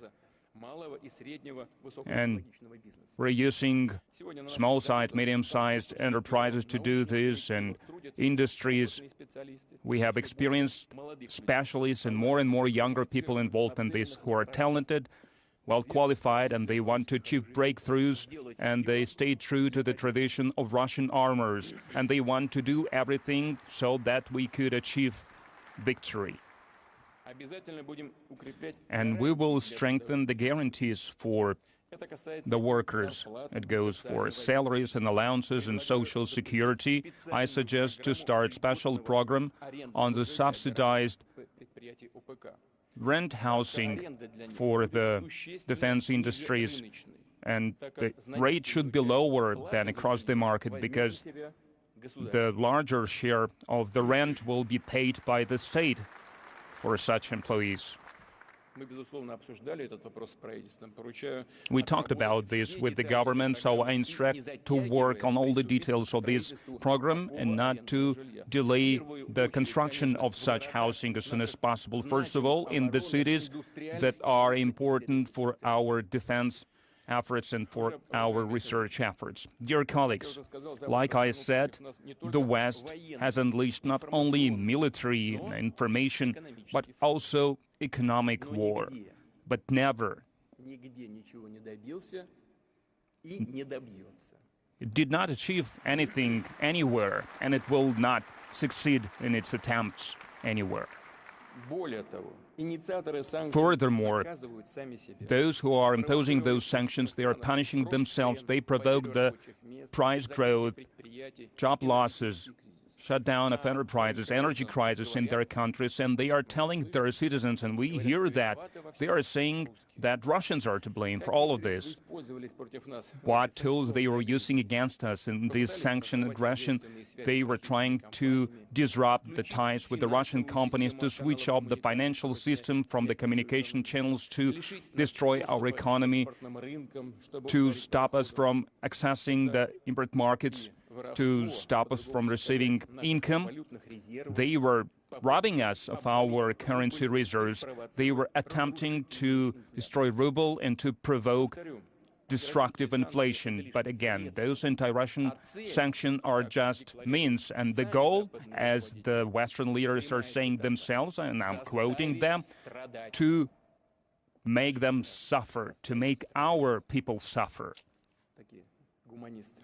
So here are these humanists. They want to make people suffer, to destabilize our society from the inside. But all this was in vain. Russian economy and this system of governance were much more durable than the West believed. Thanks to our joint effort of our government, of the parliament, of the Bank of Russia, the regions, and the business circles of employees, we managed to achieve sustainability of our economic situation. We have protected our citizens. We have preserved jobs. There are no shortages on the market, including the most important items. We have supported financial system and the entrepreneurs who are investing in their businesses, and they are investing in the development of the country. Last year, we have started a package of measures to support business and economy for a total sum of some 1 trillion rubles. And we have not printed anything to achieve this. Everything is based on a durable market basis, market foundation. For 2022, the GDP has decreased. So I heard that I should say this. I think yesterday it was published. In due time, everything is according to plan. But they said that we were going to decrease by 20-25%. Recently, they were giving a number of 2.9, 2.5. But the gross domestic product of 2022 decreased by 2.1%. This is the latest data. And last February, March, they were saying that the economy will crush Russian businesses. They changed the logistic ties. They have strengthened ties with reliable partners, and there is a majority of such partners across the world, and the share of Russian rubles in our international settlements, if we compare it with December 2021, has doubled, and now it's 1/3 of all the settlements, and together with the currencies of friendly states, it is more than half of all the settlements, and we will continue to work with our partners on creating sustainable and safe system of international settlements that would be independent from dollar and other Western reserve currencies. Because with these policies by the Western elites and Western leaders, it will lose its universal role. With their own hands, they are doing this. Not us. We're decreasing the settlements in dollars and other so-called universal currencies. They are doing this with their own hands. You know, there is this saying, cannons instead of butter. Of course, the defense of the country is the priority, but when we are trying to resolve these issues, we should not repeat our own previous mistakes. We should not destroy our own economy. We have everything we need to preserve our security and to continue to develop our country, and we will continue to follow this logic.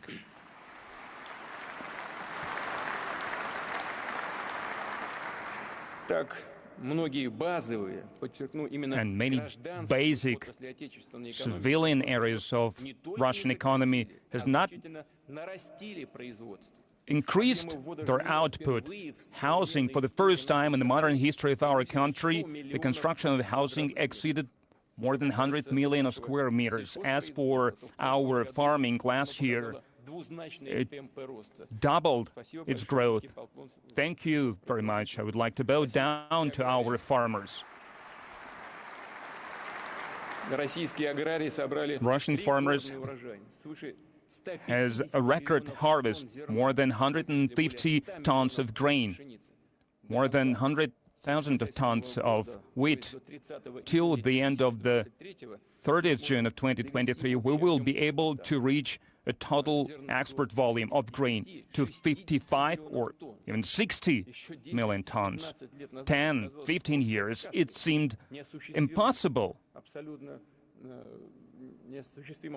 It seemed like something that is impossible to achieve. Maybe you remember, and some of you probably might, not that long ago. We have Deputy Prime Minister and Minister of Agriculture. We had 60 million in total, and now 55 or 60 we are going to export. That would be our export potential. I am convinced that we have every opportunity to achieve the same breakthroughs in other areas. There were no decreases in the job market, and we have decreased unemployment.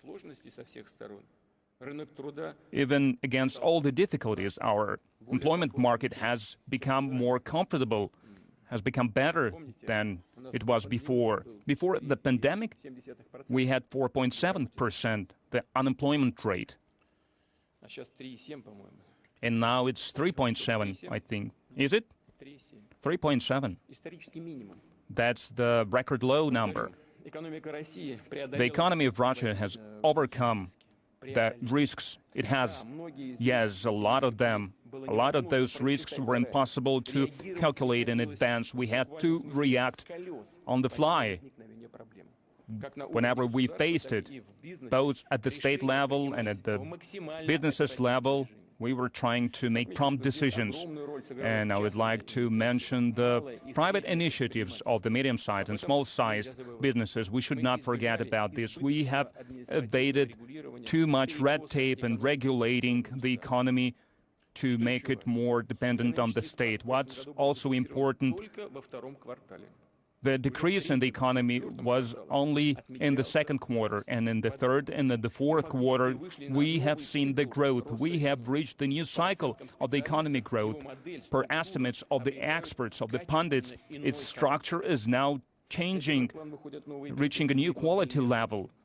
We are looking at the new global markets, including our own inner market, the scientific and technology employees, not only selling our resources abroad, but achieving additional value. It allows us to tap into the great potential that Russia has in all the areas. Already this year, we can forecast the growth of the inner demand. I'm sure that our companies will use this opportunity to increase the output, the production of the most in-demand commodities, to fill in the niches that were elaborated after the Western companies have withdrawn. Now we can see the full picture. We understand that the structural problems that we need to resolve in logistics and technology, in finance, in personnel.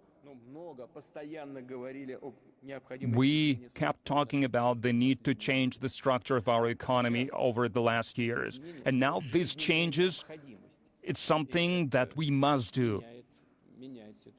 And it changes the situation for the better in this particular case. We understand what needs to be done for the development of Russia, sovereign development of Russia, despite any pressure from the outside and any threats from the outside, with the safe guarantees of security and interests of the country. And I would like to draw your attention, I would like to emphasize this: the gist of our work is not to adjust to the current conditions. Strategic goal is to bring our economy to the new level, new horizons. Everything is changing now, and everything is changing fast. This time is not only a time of challenges, but it is also a time of opportunities. It is true today.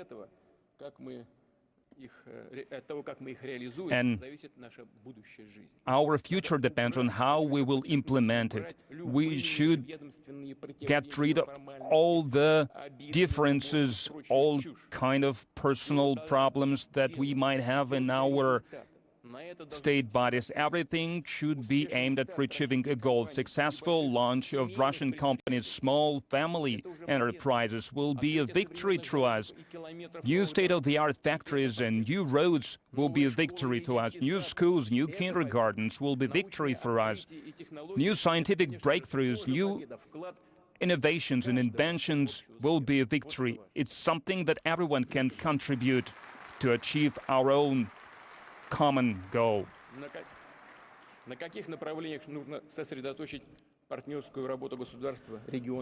Now, what areas do we need to focus on? In terms of the cooperation between the state and the businesses, we need to expand promising economic ties and build new logistics corridors. The decision has already been made to extend the Moscow-Kazan highway to Yekaterinburg, Chelyabinsk-Tyumen, and then to Irkutsk and to Vladivostok, connecting with Kazakhstan and China, which will expand our ties with Asian countries. We will develop the ports, the Black Sea and the Sea of Azov, and this is already the focus of some parts of our governments, and we will strengthen the North-South corridor this year. We will expand our channels for new types of vessels connecting to Iran, Pakistan, and we will continue to develop our ties and develop the corridors. The eastern direction of our railways, the Trans-Siberian Railway and the Baikal-Amur main line, as well as the Northern Sea route. This will be beneficial not only for the cargo flows, but also for the development of Siberia and other regions. Infrastructure will be developed, including communications and transport. In 2024, at least 85% of roads in urban localities and also municipal roads will be brought up to the national standard, and I'm confident that we will achieve this target. Gasification, free of charge for households, will now be expanded to social facilities such as kindergartens and healthcare facilities, and this will be a program that will be constantly available for people you will always be able to apply to have a gas connection, to have your house connected to the grid. A larger program of construction and repairs for housing and utilities infrastructure will be carried out. 4.5 trillion rubles will be invested in that over a period of 10 years. It's important for this program to start with a strong momentum. So I ask the government to provide the necessary financing right away.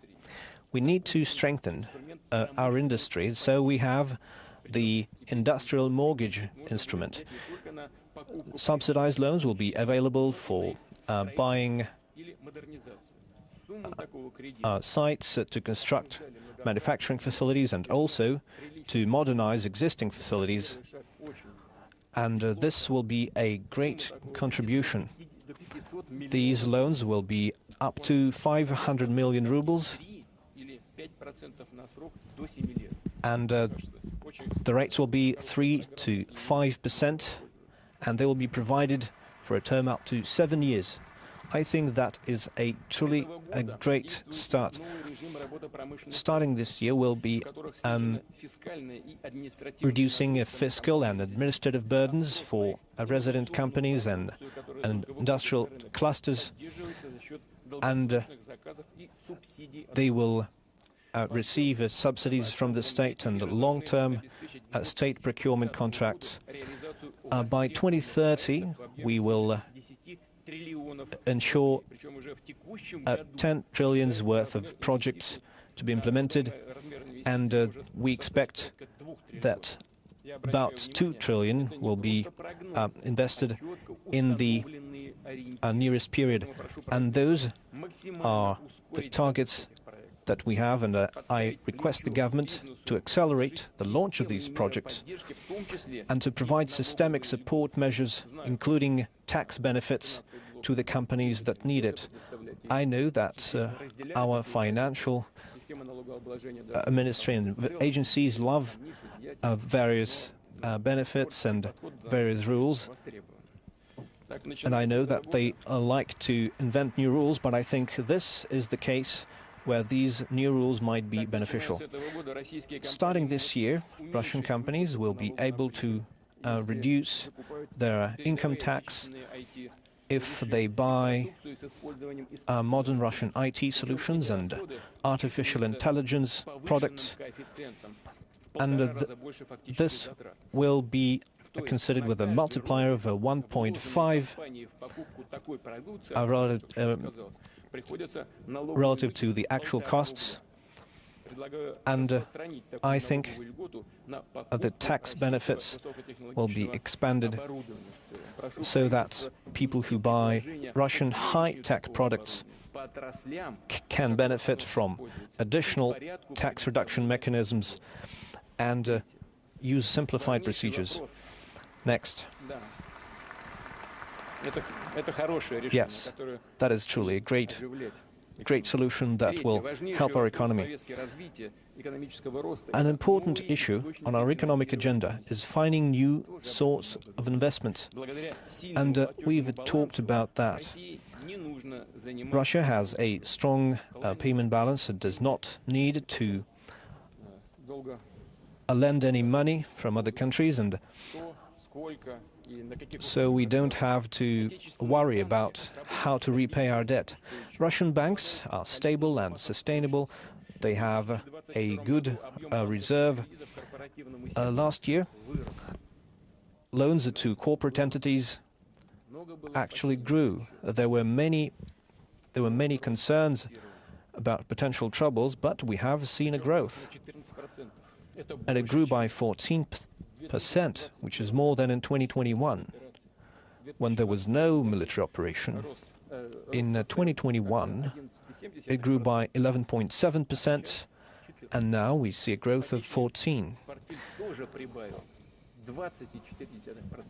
The total sum of mortgages grew by 24.4%, and the bank sector as a whole ended the year with a profit. Of course, it was not so much as it was before, but it was 203 billion rubles, which is another indicator of the sustainability of our system. In the second quarter of 2023, inflation will reach the target of 4%, or at least come close to that.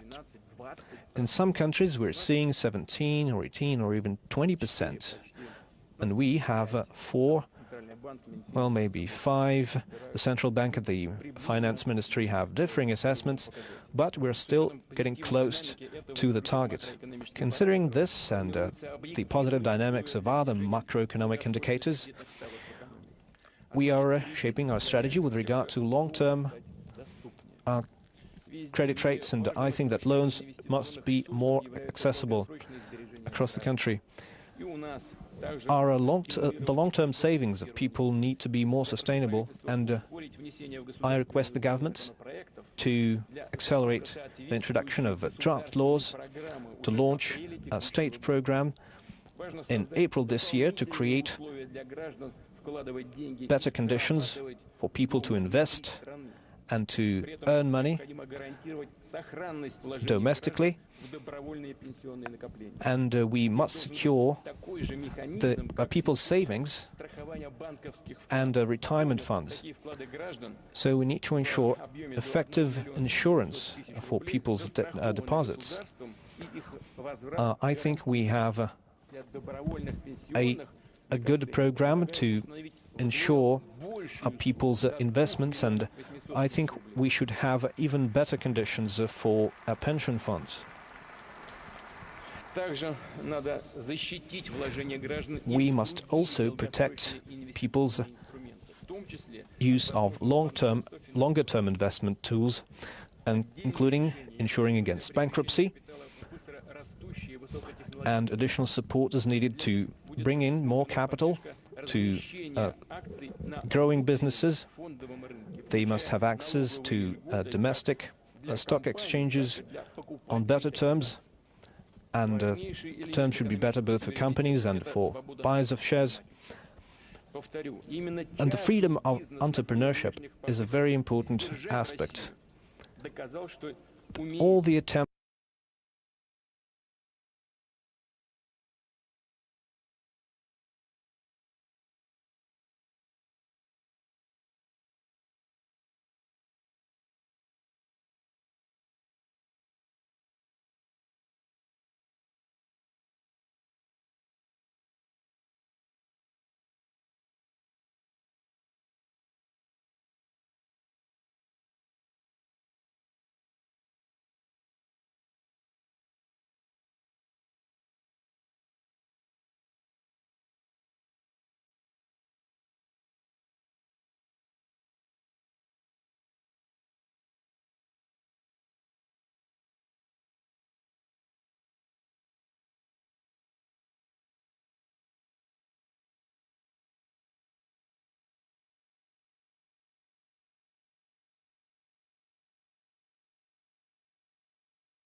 enough to just copy their models. We know that Europeans and Americans were arguing between themselves how Russia should develop. And what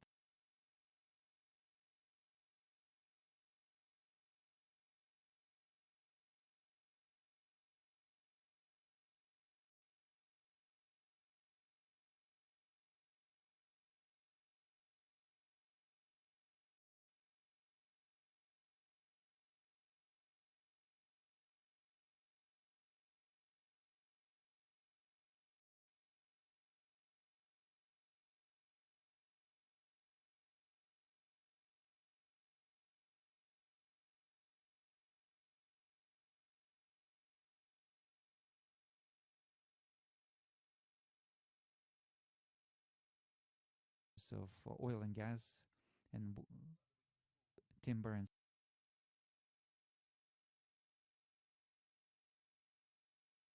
so on. And money was not invested into long-term projects. And in order to break this negative tendency, we see this. We needed years and years to break this. And we needed massive state investment. We have achieved visible results here. However, I would like to emphasize that we need to take into account the conditions where our big businesses developed and evolved. Western companies had access to capital, and the best markets were in the West, and so capital started flowing to the West. And so, instead of modernizing production facilities, instead of creating new jobs here in Russia, companies spent their money to buy elite housing abroad, and business people tried to invest in luxury purchases, and they tried to be rich and to show it off. And of course, having connected themselves to the West so much, they sent their children abroad to study, and it became very hard to disassociate from the West, because we lived in a Western paradigm economically. The West started to be seen as a safe haven and a place where you could always land. It turned out to be an illusion, and those who planned their future in the West and wanted to go there after they get enough money were ultimately scammed out of their money. I remember that I said, speaking to representatives of the Russian businesses, that they would face a lot of trouble trying to get their riches back in various offices in the West, and that's how it turned out. And now I will add one simple thought. None of the ordinary citizens of Russia had any pity for those who lost their money in Western banks. They do not feel bad for those who lost their mansions and yachts, and in the kitchens people are speaking about the privatization that happened in the 1990s when the enterprises that were built by the entire countries were sold cheap, and the luxury of the so-called nouveau riches from Russia. What's also important, all those years after the collapse of the Soviet Union, the West attempted to put post-Soviet states on fire and to finish off Russia as the biggest part of our historic state. They were encouraging, they were pitting international terrorists against us, they were provoking regional conflicts along our borders, they were ignoring our interests, and they were using economy tools to suppress us, to contain us, and larger Russian enterprises. Why? I'm saying this. Larger Russian businesses are responsible for strategic enterprises, for thousand-strong collectives. They define the situation in the region. So the situation when the owners, when the administrators of such businesses are dependent on the states who pursue unfriendly policies towards Russia is a big threat to us, to our security, to the security of our country. And such state of affairs we cannot tolerate.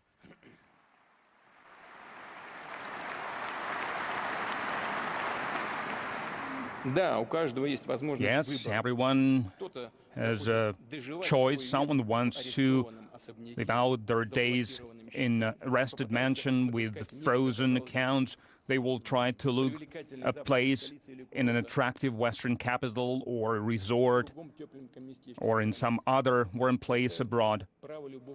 It is the right of any person. We are not trying to rid them of this right, but it's high time we understood that for the West, such people have always been a second-rate aliens, and they can do anything they want. Money, ties, and the titles of nobility that they bought, they will not help them, and they have to understand that they are second-rate citizens there. But there is also another choice. To be with your country, with your motherland, to work for your fellow citizens, not only to launch new enterprises, but to change around yourself for the better. In cities, in towns, in smaller settlements, and such entrepreneurs, such fighters from the business circles, we have plenty of them. And the future of Russian business is with them. Everyone has to understand the source of well-being, of welfare should be here, in their home country, in Russia.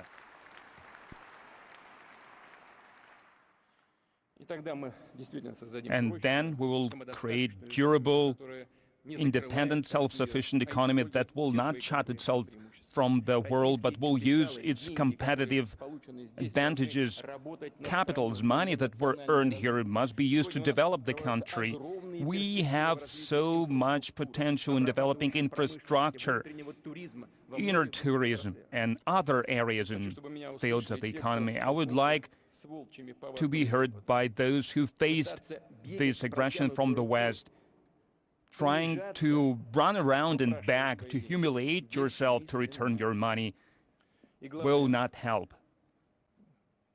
It's useless, especially now when you understand who you are dealing with. You should not hang on to the past. You should not try to sue them, to beg them to return something. You should change your life, your ways. And you are strong people. I'm talking to our businessmen. I know a lot of them personally for many years. They are strong people who have vast experience. You should start new projects. You should make more money, invest this money in Russia, invest in new jobs, in schools, in universities, in science and healthcare, in culture and sports. Only this way you will both multiply your capitals and you will yield the gratitude of people generations to come. And the state and society will support you in this effort.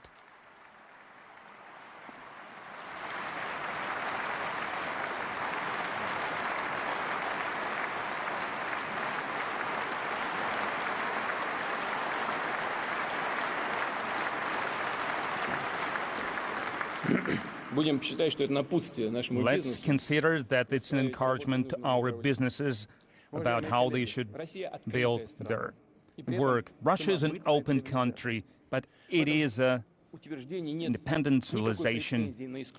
We are not trying to consider ourselves exceptional or superior, but this civilization is ours. That's the main thing. We inherited it from our ancestors, and we should preserve it for our descendants, and we should pass it on. We will develop cooperation with our friends, with everyone who is willing to work together. We will learn from the best, but first of all, we will count on our own potential, on the creative power and potential of the Russian society, on our values. And I would like to speak about the character of our people, who was always generous and cordial, and Russia as a country reflects these traits. We know how to be friends, how to be true to our word. We will not let anyone down, and we will always support in the difficult times. We will always come to the rescue to those who are in dire straits. Everyone remembers how during the pandemic we were the first ones to support some of the European nations, including Italy and other countries, during the most difficult weeks of the pandemic, of the COVID outbreak. And we come to the aid when there is an earthquake, like it happened in Syria and in Turkey. The people of Russia is the foundation of the sovereignty of Russia. It's the source of power. The freedoms and rights of our citizens are guaranteed by the Constitution. Despite all the external challenges and threats, we will not walk away from them. And in this regard, I would like to emphasize that the elections, both to the regional and local administration and presidential election of 2024, will be held in accordance with the law, in accordance with all the democratic and constitutional procedures. Elections, as always, is about approach and resolving social and economic tasks. The political forces are consolidated about the main thing, and the main thing is the safety and welfare of our people, well-being of our people, sovereignty and national interests. I would like to thank you for such a responsible, firm position, and I would like to remind you about the words of a patriot and a statesman, Peter Stolypin. He said that during his speech in State Duma more than 100 years ago, but they still ring true. He said, when it comes to protection of Russia, we all must join our efforts, concert our efforts and our responsibilities and our rights to support one highest right, the right of Russia to be strong.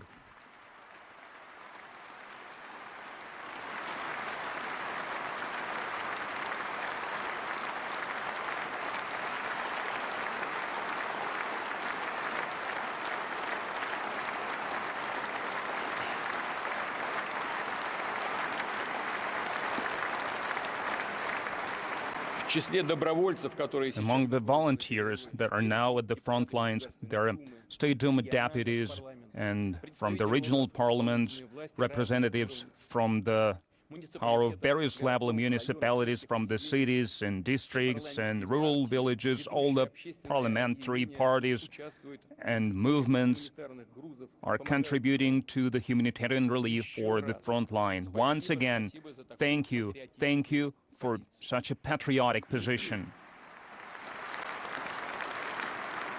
A huge role to strengthen the civil society in resolving day-to-day issues is the local administration, the closest administration to the people.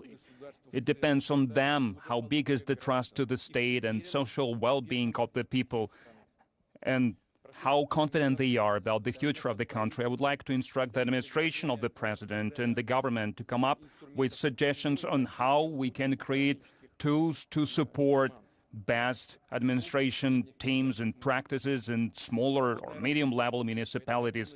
The development of the society means responsibility for yourself and for your close ones, for your country. These traits should be trained from childhood in the families, and strengthening of our values of the national identity.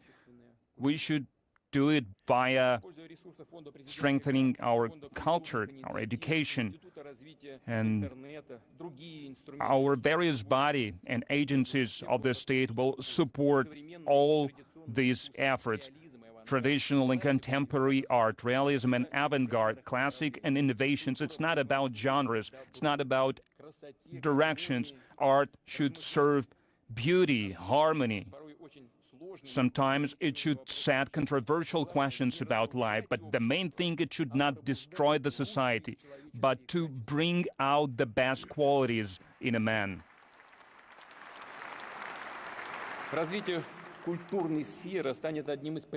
Development of culture will be one of the priorities when the peaceful life will be restored in Donbass. We should restore hundreds of institutions of culture, including museums, buildings of the museums, something that will allow people to feel the connection between the past and the present, to tie it with the future, belonging to the one cultural, historic, educational space of the great Russia that is many centuries old. Teachers, scientists, specialists should help us to improve the quality of our higher education in liberal arts, in history and geography and literature, so that our younger people could learn as much as possible about the great past of our country, about its culture and traditions. We have very talented younger generation that is eager to work for the future of our country in culture, in science, in sports and business, and in administration. It is for such people new horizons of professional growth is given by the such programs as Leaders of Russia and Leaders of Renovation that is now being held in the regions. Some of the participants of these programs have volunteered to join the army. A lot of them are working at the liberated territory. They help to restore the civilian peaceful life, and they act professionally, and they act as true heroes. Because this school of combat cannot be replaced and substituted with anything. These people are ready to risk their lives for their homeland, wherever they work, wherever they go. And I would like to emphasize, it is those who were burned in Donbass and Novorossiya will be the main pillar, should become the main pillar in developing these regions and restoring these regions. I would like to address them, and I would like to tell them that Russia is counting on you.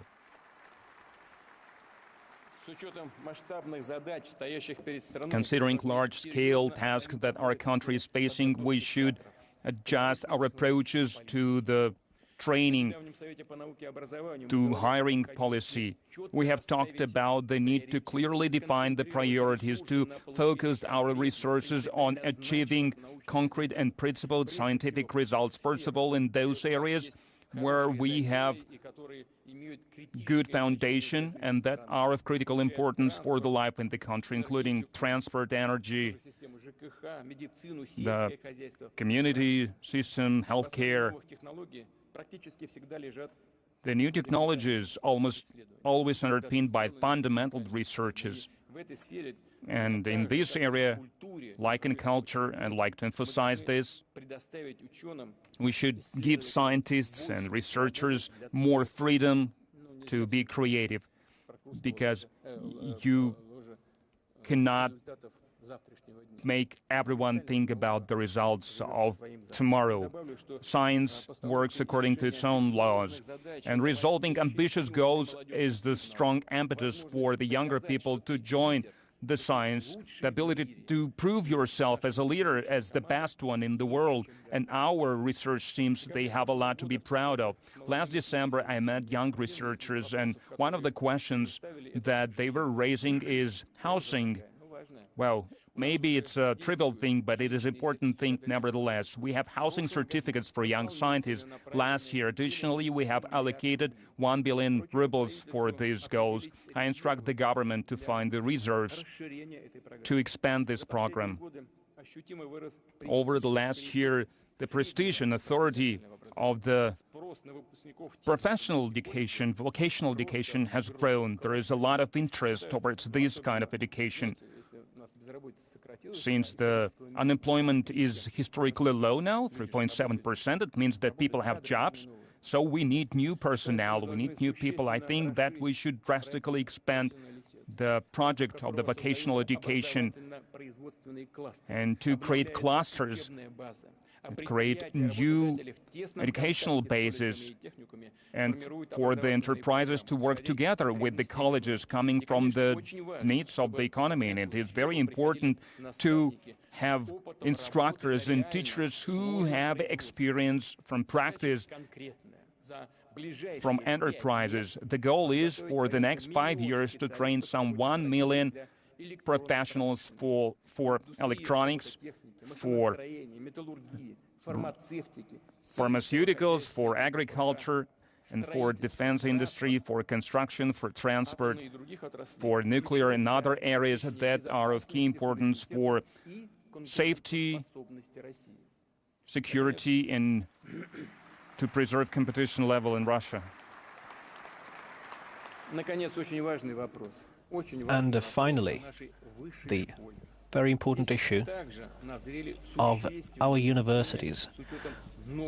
Some amendments need to be done to the system, considering the new requirements from all sectors of the economy and other parts of our life. We need to combine the successes of the Soviet system and the experience of the recent decades. And here I'd like to suggest the following. First, we need to return to the basic training of people with higher education that has been traditional for our country.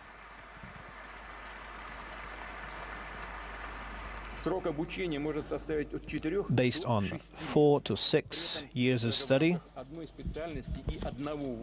and one university could provide different programs for one and the same type of education depending on the requirements of the sector. And if a person has received education on a narrow field, they may continue their education on a master's program. And we also must have graduate programs for those who want to engage in teaching or research.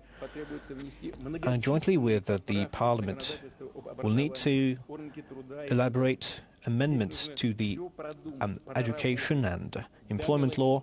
We'll have to think this through really good, because our young people need to have new opportunities for education and for employment and professional development. So I repeat, they need to have opportunities and not problems.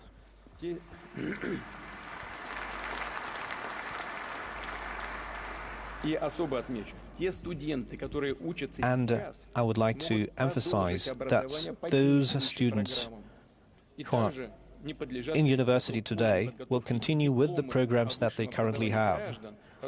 And the education certificate and the diplomas of those people who have already received education should not lose and should not lose out in the situation. So this needs to be monitored closely in order to make this happen. This year is a year of the teacher, and teachers are very important. They are building the future of our country.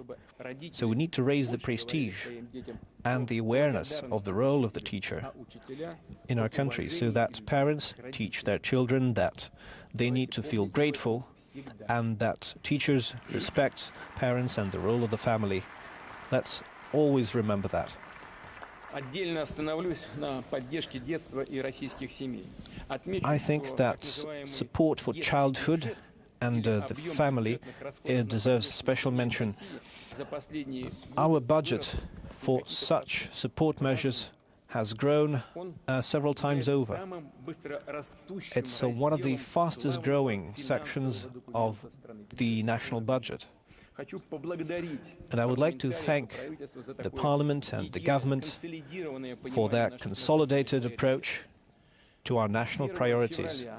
Starting February 1st, the maternity capital will be indexed to reflect the actual inflation for last year, that is 11.9%, and this now also covers people living in the new regions of the Russian Federation. And maternity capital should be provided to people in the Donetsk and Lugansk republics and the Zaporozhye and Kherson regions, to families who have had children since 2007. This is my proposal. So, the period of eligibility should be the same as in Russia, is what I'm trying to say. I want to remind you that we made the same decision for people living in Crimea and Sevastopol. Programs to improve the well-being of Russian families will be expanded. All the levels of government will be instructed to ensure the growth of real incomes. And an important indicator here is not the minimum pay, but we increased it 2 times last year to a total of 20%, and we will continue to increase the minimum level of pay. reflecting inflation, and we have already reflected inflation to the level of 6.3% since the start of this year, and I suggest that we carry out an additional indexation of 10%. This means that the minimum pay will grow by 18.5% to be 19,242 rubles. Now, as regards the tax system and adjusting it to benefit the Russian families. Starting this year, families with 2 children or more will not have to pay real estate taxes if they want to buy a new apartment or house. We need to make wider use of such instruments. There has been a significant demand for those. Our families can use them to raise their quality of life, and I suggest that we increase the budget to support families with children, to support their education, and I think that 13% of the growth in the increased payments, 13% of families' expenditures in a number of purposes will be compensated to a level of 13% at least. And we need to be proactive, providing support on a remote basis and promptly, so that it does not become a burden to the families. The demographic situation directly depends on the situation in the social sphere. I know that many Russian regions are willing to accelerate the modernization of social infrastructure and to help people relocate to new houses where their current housing is unfit, and the national projects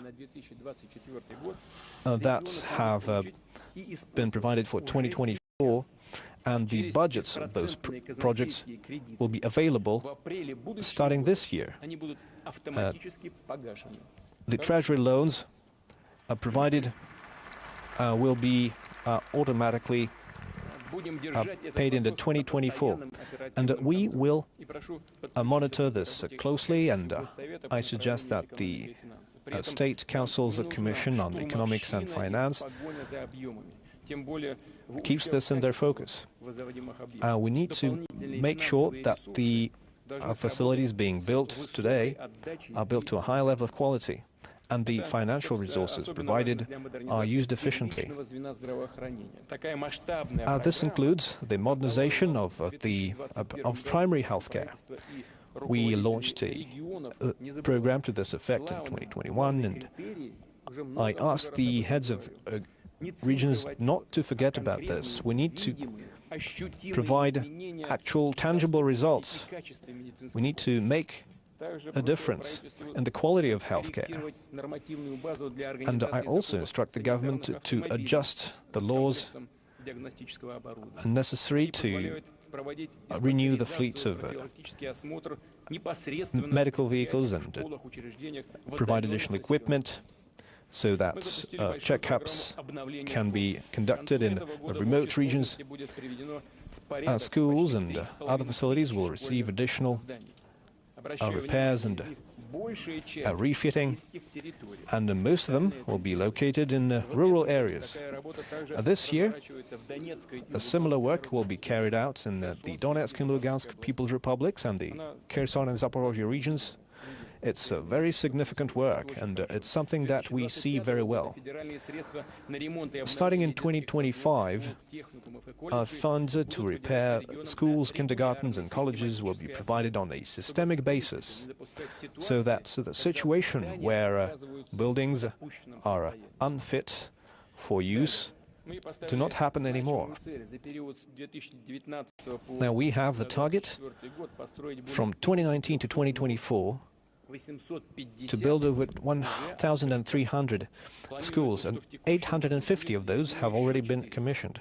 And we expect another 400 to be commissioned in the coming year, and I hope that this will be followed. And starting in 2029 and all the way to 2024, at least 490 billion rubles were allocated to these purposes, and this amount will not be reduced. We have increased the amount of infrastructure budget credits, and those infrastructure budgetary loans will be provided to an additional sum to develop transport and communications infrastructure in the regions. I suggest the government adds another 50 billion rubles in order to renew the public transport fleets in the regions, considering the current level of technology, and special attention needs to be paid to smaller towns and rural localities.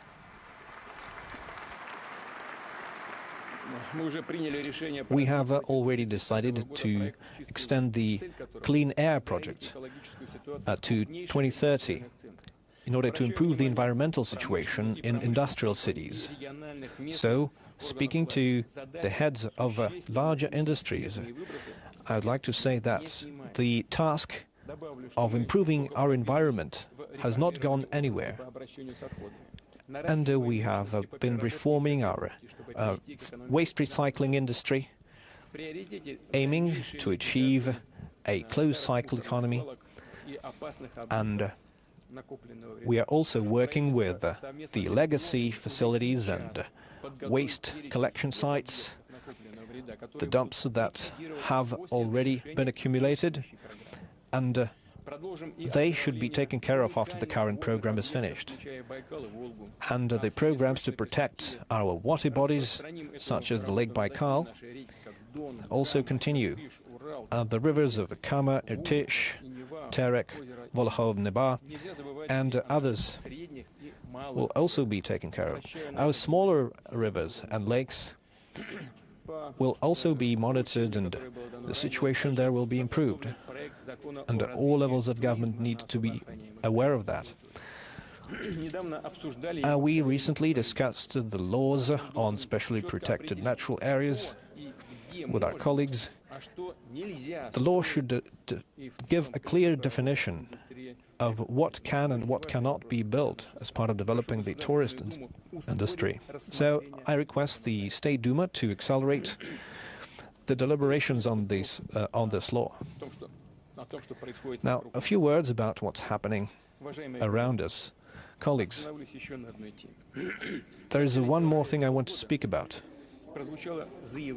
This year we've heard statements by the North Atlantic Alliance demanding Russia to go back, as they say, to observing the Treaty on Strategic Arms, including allowing it to carry out inspections on our nuclear sites. Well, that really sounds absurd. We are aware that the West is directly complicit in Kiev's attempts to make strikes against our strategic aviation. The drones used for that purpose were refitted with the help of NATO specialists, and now they want to carry out inspections on our defense facilities. Today, with the current confrontation, it really sounds like something out of a madhouse. So, carrying out actual inspections within this treaty is something that we have not been allowed to do. Our requests to organize inspections of facilities have been rejected on formal grounds, and we haven't been able to inspect anything on their side. So, I would like to emphasize that the United States and NATO directly say that their goal is to enact a strategic defeat on Russia. And so, are they going to just travel around our country, visiting our defense facilities after that. Recently, we signed a decree to put on combat duty new strategic complexes, new land-based complexes. Are they going to inspect those as well?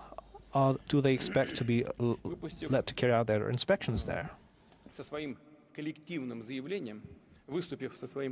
After making their collective statement, NATO basically attempting to become a part of the agreement about strategic offensive weapons, and we agree with that. We are aghast. More than that, we think that it's high time we raise this question, because in NATO there is not one nuclear power. The United States, the UK and France, they also have nuclear weapons, and they are improving them, they are developing them. And they are aimed against us too, because they are aimed against Russia. And the latest statements by their leaders only confirms this. Just listen to them. And we cannot not take it into consideration, especially today. Like the first agreement about strategic offensive weapons was initially signed by the Soviet Union and the United States in a different situation, when we were strengthening mutual trust and escalating the situation. In the future, our relations reached such a level where Russia and the United States claimed they don't consider each other a foe, an enemy. Great, that was good. And the current agreement from 2010 contains important aspects about the indivisibility of security, about the direct connection between strategic offensive and defensive weapons. All of this is long forgotten. The United States withdrew from the agreement. It's now a thing of the past. Our relations, which is important, have degraded, have decreased, and it's something of the United States doing. It is them, after the collapse of the Soviet Union, started reconsidering the outcomes of the World War II, building the world American way, where there is only one master, one Lord. And they started flagrantly destroying all the foundations of the world order to cancel out the legacy of Yalta and Potsdam. Step by step, they started changing the world order, dismantling the system of security and arms control. They have planned and implemented a number of wars across the world with the only goal in mind to destroy the international relations architecture that was created after World War II. It's not just a matter of speaking, that's how it's happening in practice. After the collapse of the Soviet Union, they want to become a dominating force forever, without taking into consideration the interests of the modern Russia and the interests of other countries for that matter as well.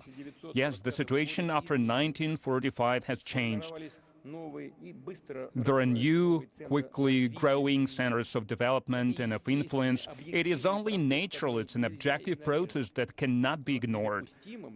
But what is impossible is that the United States started changing the world order just only to suit themselves, only in their own selfish interests. And now, via NATO representatives, they are sending signals. Basically, they are sending ultimatums that you, Russia, should adhere to everything we have agreed upon, including the START treaty without any misgivings. And we will do whatever we want. There is no link between the issue of the treaty and the conflict in Ukraine or other hostile activities of the West against our country. And there are statements that they want to achieve the strategic defeat of us. So either they are very cynical or they are very stupid, but they are not fools, after all. They want to defeat us, and they want to inspect our military sites. And in this regard, I have to say that Russia is stopping its participation in the treaty about strategic offensive weapons.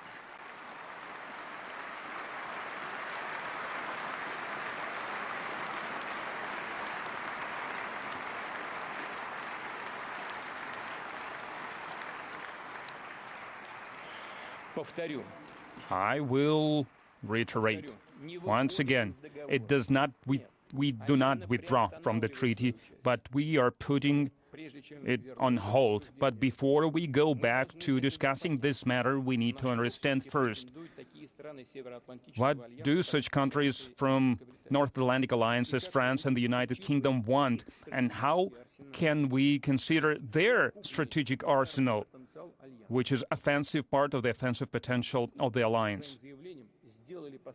With their statement, they say that they want to be a part of the process. Thank God, we do not mind it. But don't try to lie to everyone again to show that you want peace, that you want detente. We know that some of the nuclear weapons are almost out of their term, and we are perfectly aware that some of the officials there, they think about testing their nuclear weapons, considering that the United States, they are developing new types of the nuclear armaments. We have such information, and in this situation, the Defense Ministry and Rosatom should also prepare to test Russian nuclear weapons. Of course, we are not going to be the first ones to do this, but if the United States will hold their tests, we will follow the suit. No one should have these dangerous solutions that global nuclear parity can be destroyed.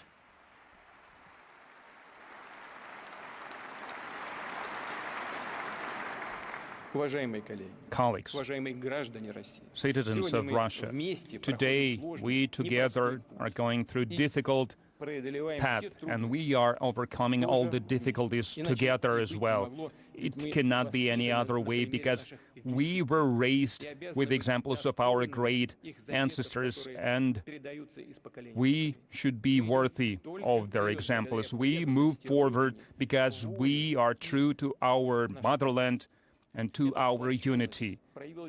And it was shown since the very first days of the special military operations. Hundreds of volunteers, representatives of all the ethnic groups of Russia, came to the recruitment offices. They stand shoulder to shoulder with the defenders of Donbass to fight for their homeland, for the truth, for the justice.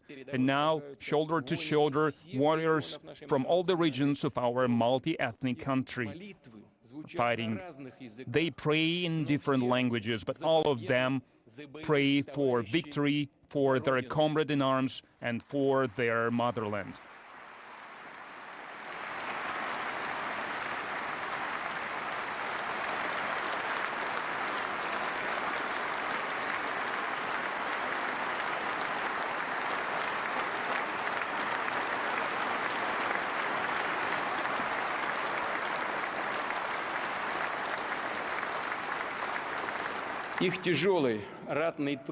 Their heavy exploits is heeded by the entire Russia. People support our warriors. They don't want to. They cannot watch by idly from the sidelines. The front line is going through the hearts of millions of our peoples. They are sending medical supplies, communication means, transport, warm clothes, and so on and so forth to the front line. Everything that helps to save our lads. I know how letters from the children, from the school children, are warming the hearts of our warriors, because it is the most valuable thing to them. They take it with them to combat, because sincerity of children's wishes is something that is touching them to tears. The warriors understand what for they are fighting, who they defend. It is important for the warriors and their families and for civilians in the care that the volunteers is giving them.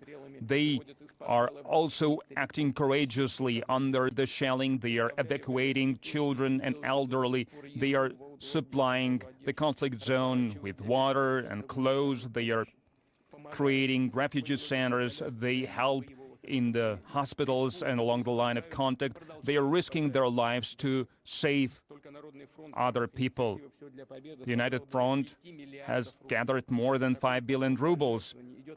So many donations are continue to flow. It is important for everyone to continue to contribute, both larger enterprises and businessmen. But what is especially touching and inspiring the situation when people with modest income are sending part of their pensions, of their salaries to donate. Such a unity to help our warriors and civilians in the combat zone, to refugees, is very important. Thank you very much for this sincere support, for this unity, for helping each other, because something that is of huge significance, something that cannot be overestimated. Russia will stand up to any challenges because we are one country, we are one big and united people. We are confident about ourselves, we are confident about our strength. The truth is with us. Thank you.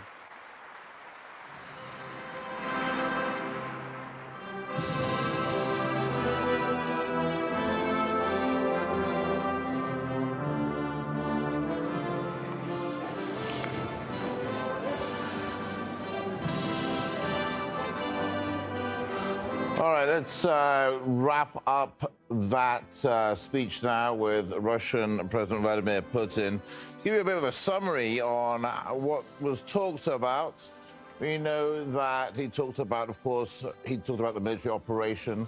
He spent half of his speech, just about an hour and a half, talking about the military operation. Half of that was on the military operation. The other half about the growth of Russia. One key thing to take away from the speech is that he said that if the West supplies long-range weapons, then Russia will continue to push back further. That's something to pay attention. Now, he praised the people's support from the armed forces right the way through to civil support. He talked about the economy, and he talked about how the West wanted the economy, the Russian economy, to be destroyed. But in fact,